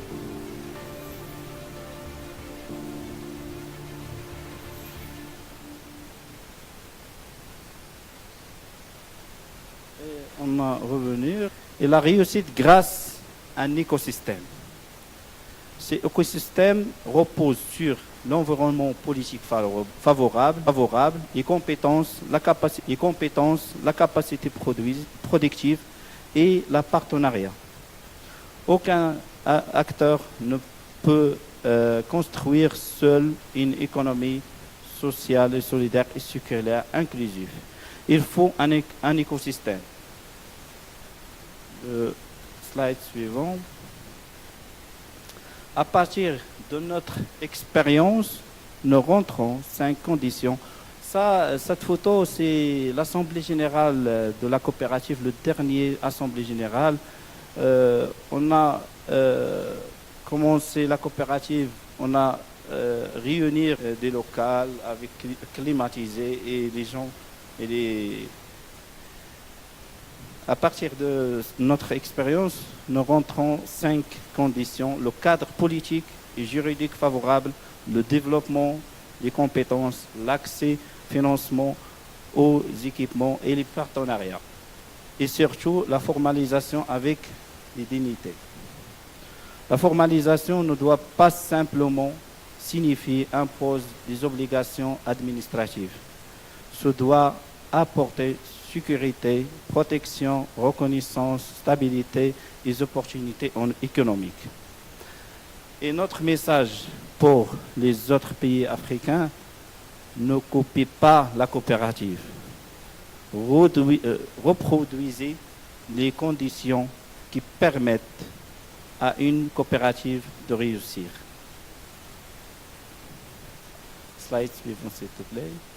Pour passer maintenant de l'enseignement à l'action, nous proposons 5 priorités. Formaliser et protéger, développer la capacité, financer les actifs de production productifs, construire des écosystèmes locaux et intégrer pleinement les travailleurs dans l'économie sociale et solidaire et circulaire. Nous devons changer notre regard sur récupérateurs informels. Ils ne sont pas uniquement des personnes qu'il faut aider. Ce sont déjà des acteurs de l'économie circulaire. La question est donc de savoir comment leur permettre de participer à une plus grande part de valeur qu'ils contribuent à créer.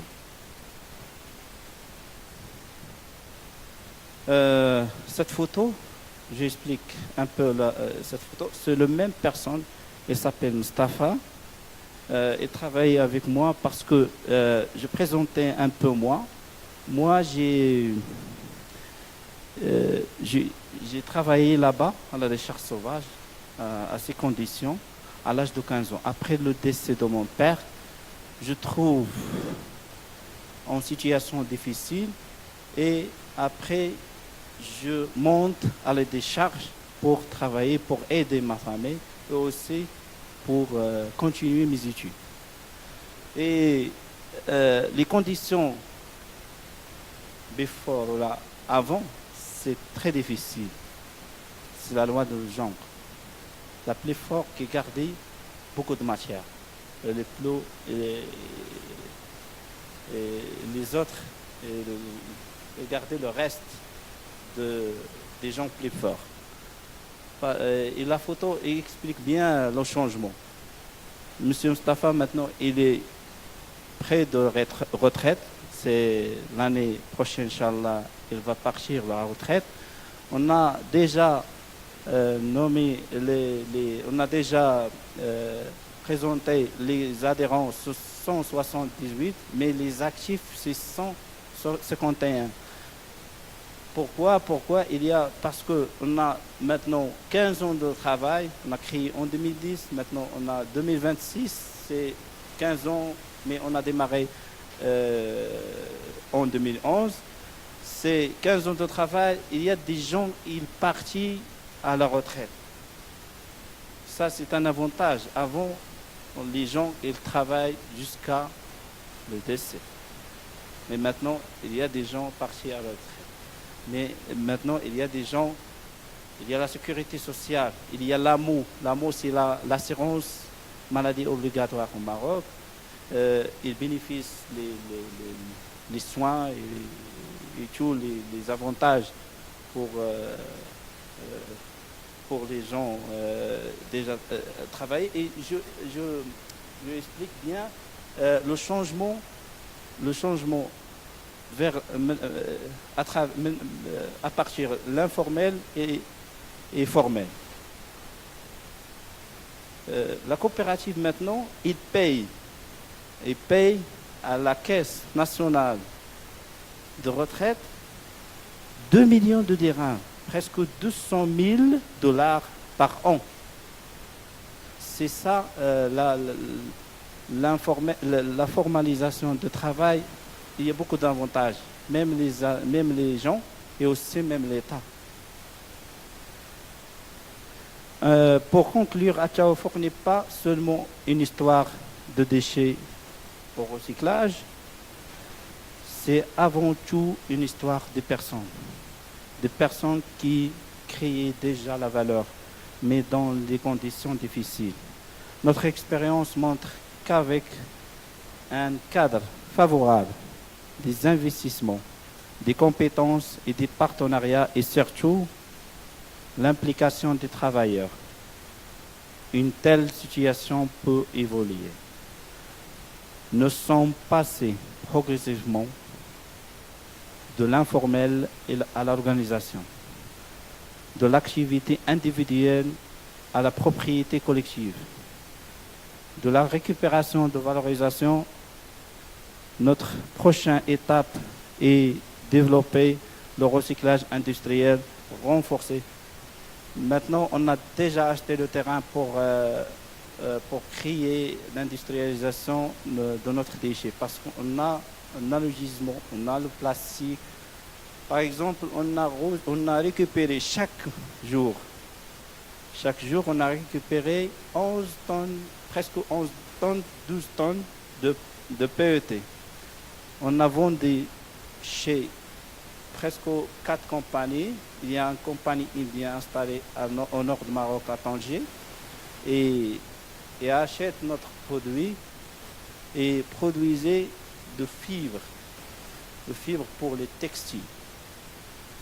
On a réfléchi les déchets, c'est une ressource, c'est une matière c'est une ressource pour les industries et aussi on a utilisé quotidiennement dans la vie. Même tous les gens ici, il a déjà habillé des vêtements revenir aux déchets.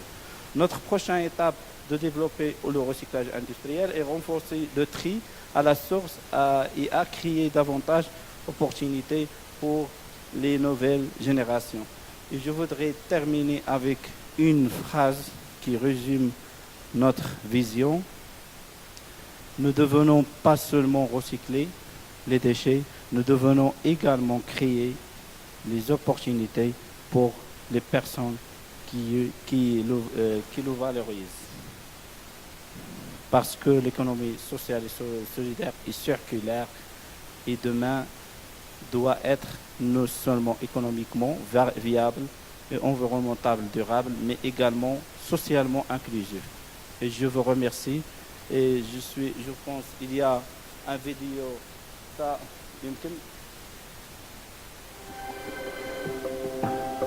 cette vidéo, on a. Ok. Cette vidéo, c'est l'Assemblée générale. Ok.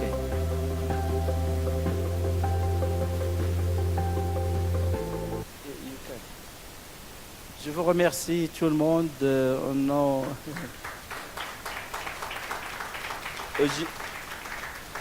I'm sorry I can't speak in English, but I try next time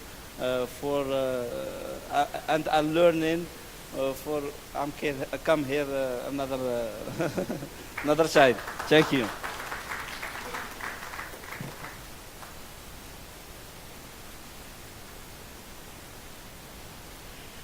Thank you very much. Thank you very much, Yasin, and thank you very much for showing us how much good can come out of rubbish and how lives can be changed. We're sorry for the technical glitches and for the delay, but we're going to continue with the program. We'll move our launch a bit from Tanzania.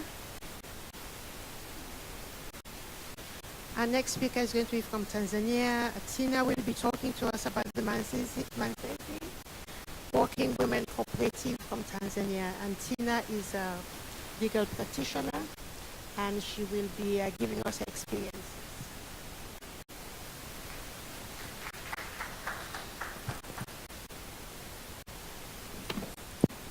Good afternoon. I'm standing between you and your lunch, so I can imagine how hard it must be. So I'll just go straight. I prepared my presentation generally about the job creation in Africa, the challenges that are hindering that, and then I'll talk about the Manzese experience at the end of the presentation. So I'll really try to be quick. I hope I'll manage. Yeah, so this is my quote. Cooperative movement is a practical proof that the present system of subordination of labor to capital can be subverted by the great Karl Marx. And that introduces us to the crisis that we are under, that actually speaks of how capital has subordinated labor. I cannot go into the details, but we have the ecological crisis, the political, the social, the labor crisis, and each one of it create problems to the community. But most importantly, it's the workers who increasingly share the economic and social burden of all those crises as we continue. But specifically to the workers, how are they disenfranchised? There's stagnant and squeezed wages. We're speaking of job creation, but there's even a problem even within those who are employed, as we've heard. So the pay rates keep being frozen and get squeezed. There's growing precarity. We already know lots about that. There's training household care, which heads to erosion the social reproduction. I'm sure we all know about that. There's community draining, continuous extraction of wealth, and even human resource from our communities, jobs, and weaker bargaining power for workers, I mean, even those who are already employed. So, I mean, which is why we are here. We we are faced with this fundamental question of how do we build an economy that prioritizes people's lives and the planet rather than the market that is predatory. And for me, this requires restructuring power and ownership. It's not just simply about creating jobs, because if we create jobs within the very same of the major means of production, we need democratic management of resources, we need equitable distribution of economic surplus, and decent and dignified work for all the people. And one practical pathway for this, for us all here, is the workers' cooperatives.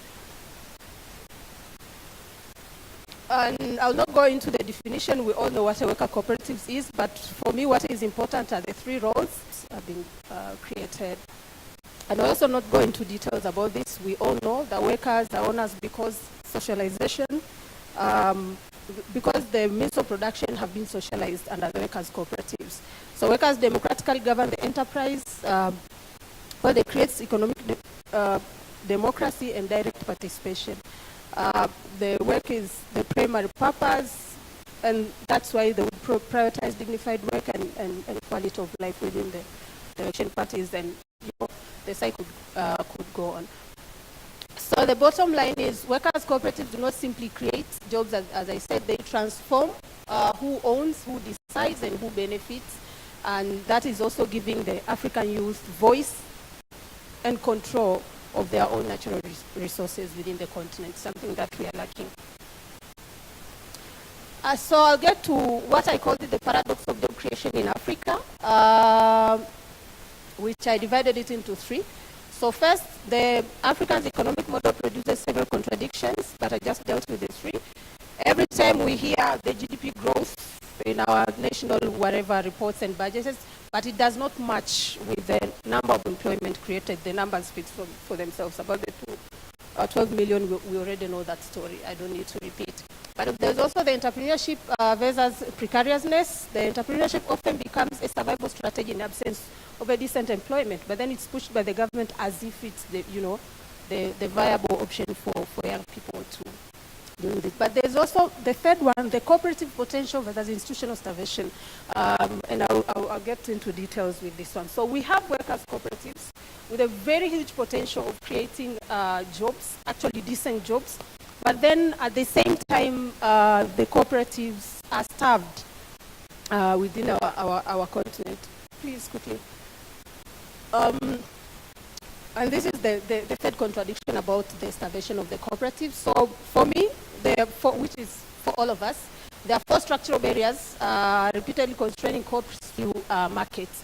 We've got a lot of cooperatives, especially the AMCOs, producing a lot of produce, but then most of our cooperatives do not enter into a full industrialization phase due to so many challenges as we spoke. And if we do not have industries, it's going to be very difficult to create real jobs. We are just going to push the young people to the same precarious conditions of street vending and the same kind of jobs that are not decent and dignified. So there's a governance paradox, democratic ideals constrained by bureaucracy. So ideally, as cooperatives, we need to be autonomous, democratic, and all that. But at the same time, lots of government bureaucracy is coming down to our organizations to strip off what we can actually do. There's also an educational paradox. We need education and training within our cooperatives, and that is highly spoken of even within our government institutions.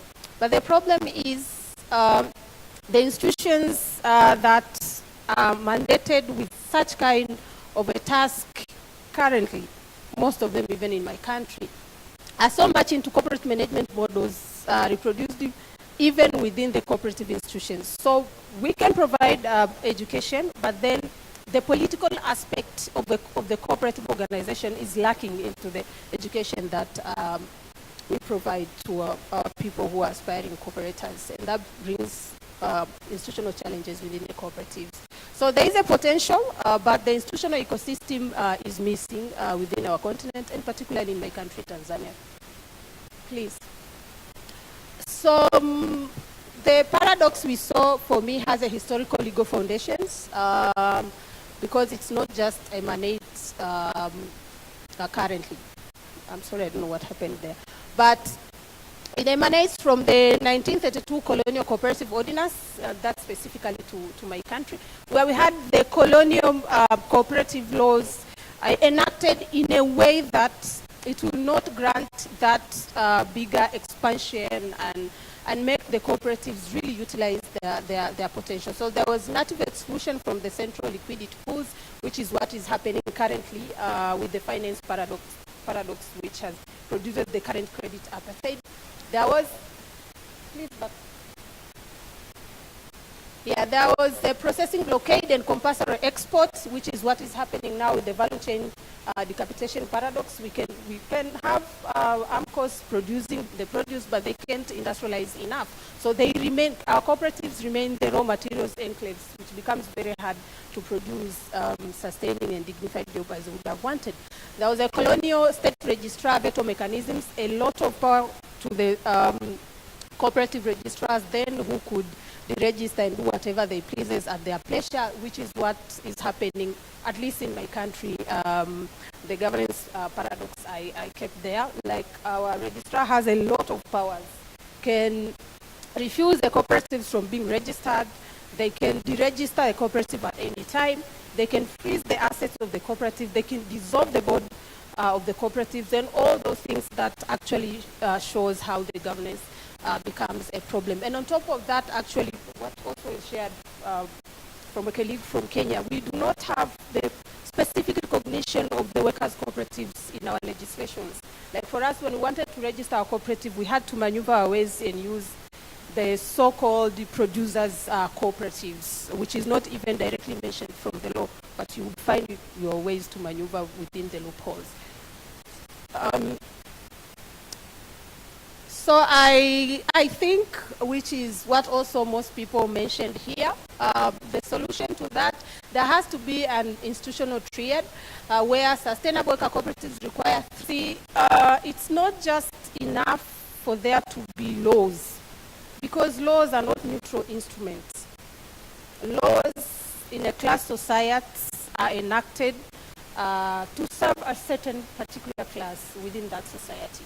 So for our cooperatives to thrive, we don't just need laws, we need popular policies and legal frameworks, the laws that are enacted by the people to serve the people, and not the laws that are enacted in some ways to favor the capitalist firms.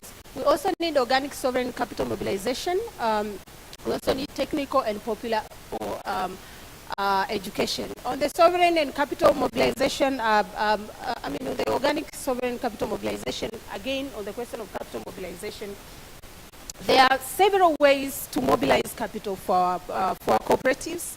But again, if they are not sovereign, we might go back to the very same problem. Madam, please.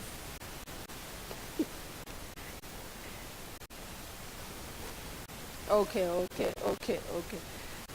So skip this because I'll speak about it tomorrow. Skip and this as well. Skip all of this. Oh no. No, please. The previous slide. The previous one. Yeah. No. The one you just removed. Yes. So in our country, cooperatives to create really jobs and be sustainable. So the policy, the capital, and the popular education must work together and reinforce each other.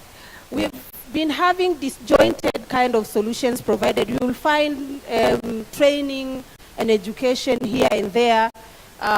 You will find sometimes some support of little money here and there. But in real sense, if all these things do not work together, it is not going to solve the problem that we are facing of our cooperatives failing to create enough jobs that we want. Please, I had 3 case studies showing what happens one of the pillar is actually missing, and I'll go quickly. So we have a quick example of one of the biggest union in Tanzania, the Tanga Dairy Cooperative Union, which is one of the largest dairy unions. But at a certain point of time, they actually, due to the same problems we're speaking of, being locked out of the access to credit, they lacked the credit they needed. So the limited access to commercial credits dependence led them to depend on donor funding and external forced equity partnership. On the external forced equity partnership, they had to partner with the capitalist firm for them to be able to establish their dairy industry where they actually had less shares. So, you know, it strips away that component of completely ownership. And because they had to depend on the donor funding, they were tied into loss of democratic control at the grassroots level because external priorities influenced their cooperative decisions. And some of the decisions at the top levels of the union did not match with the grassroots level. So there was such kind of a disjuncture which brought a lot of problems within the union, big as it was. So without autonomous capital, democratic ownership becomes so vulnerable.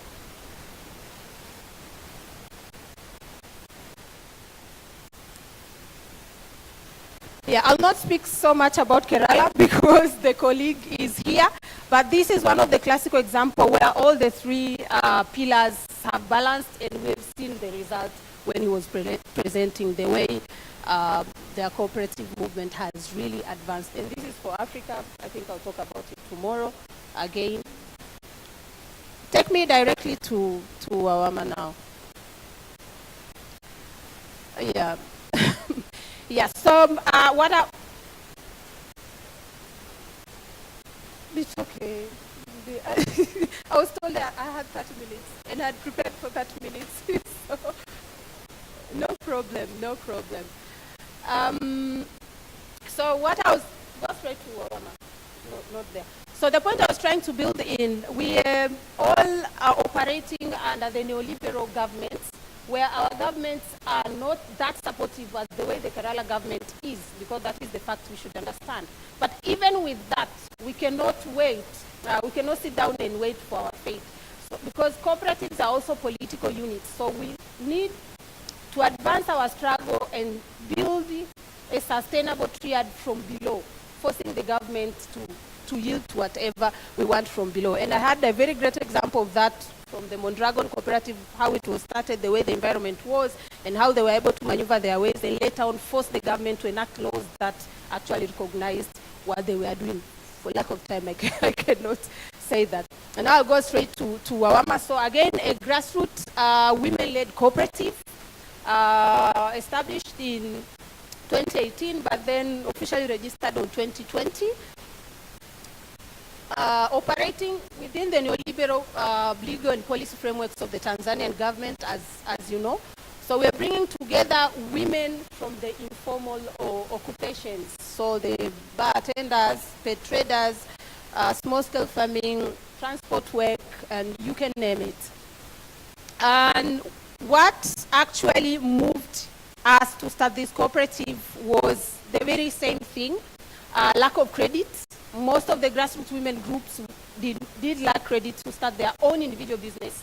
So we decided that we needed to build an alternative. So we needed to bring all these women together for us to start slowly but surely to save our own money and later on start the collective ventures that would assist these women in different ways. So our operational framework is resistance and creation of alternatives from below, because we are resisting the current neoliberal framework. So we are creating, we are wired at alternative economic models, alternative jobs, alternative learning spaces and knowledge from below, as well as alternative media platform for the grassroots women. So our strategies, as I said earlier, one is organic capital mobilization. We are strengthening the internal capital mobilization through members' contributions and collective economic activities. What I know about the cooperatives, people must start on their own before any support comes in. Otherwise, it's going to die.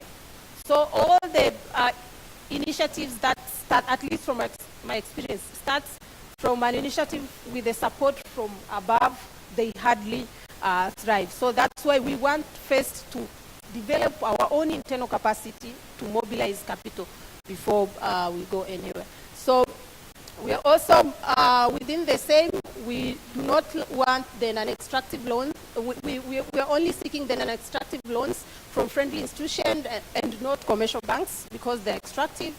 We rely on solidarity partnership rather than conditional donor funding, strictly no donor funding for our cooperative. That's the principle that we established. That doesn't mean that we do not receive any solidarity contribution from other organizations. We do, but they should come on our terms because the cooperative needs to, continue being autonomous. The second strategy is on the popular education. So we balance the technical skills with political education. All the training and education programs are organized by those responsible within the government are only on the side of technical issues, business, finances, how to manage, and so on and so forth. So we're building parallel structures that ground our cooperative on the popular education because that aspect doesn't need to miss. So, and we institutionalized that since 2024 when we started running the Winnie Mandela Cooperative School, which brings our members and members from other grassroots cooperatives in Dar es Salaam and beyond to learn about the political economy aspects of the cooperative, not just the technical aspects. And people's knowledge creation from below through participatory research. We conduct a lot of participatory research for our members and beyond within the urban and rural setting to understand the real problems and so that we may know how we can build proper solidarity. Popularizing people's discourse through alternative media platform. That one I already said quickly. And on the friendly policies and legal environment, so it is not within the country.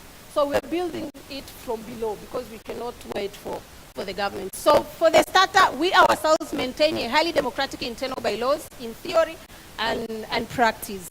And then we activate the political relations. So different programs we start for the starter. One of the biggest aim is to build solidarity, build the alliance with other grassroots cooperative organizations. And then we use such structures because there are things we cannot do on our own. We use such structures to start pushing the government on the laws and policies that we do not really want. We also boycott some of the government directives. We've been doing that on several occasions and also present our case why we do that. We use important investors to organize demonstrations and demonstrate against such laws, as I said.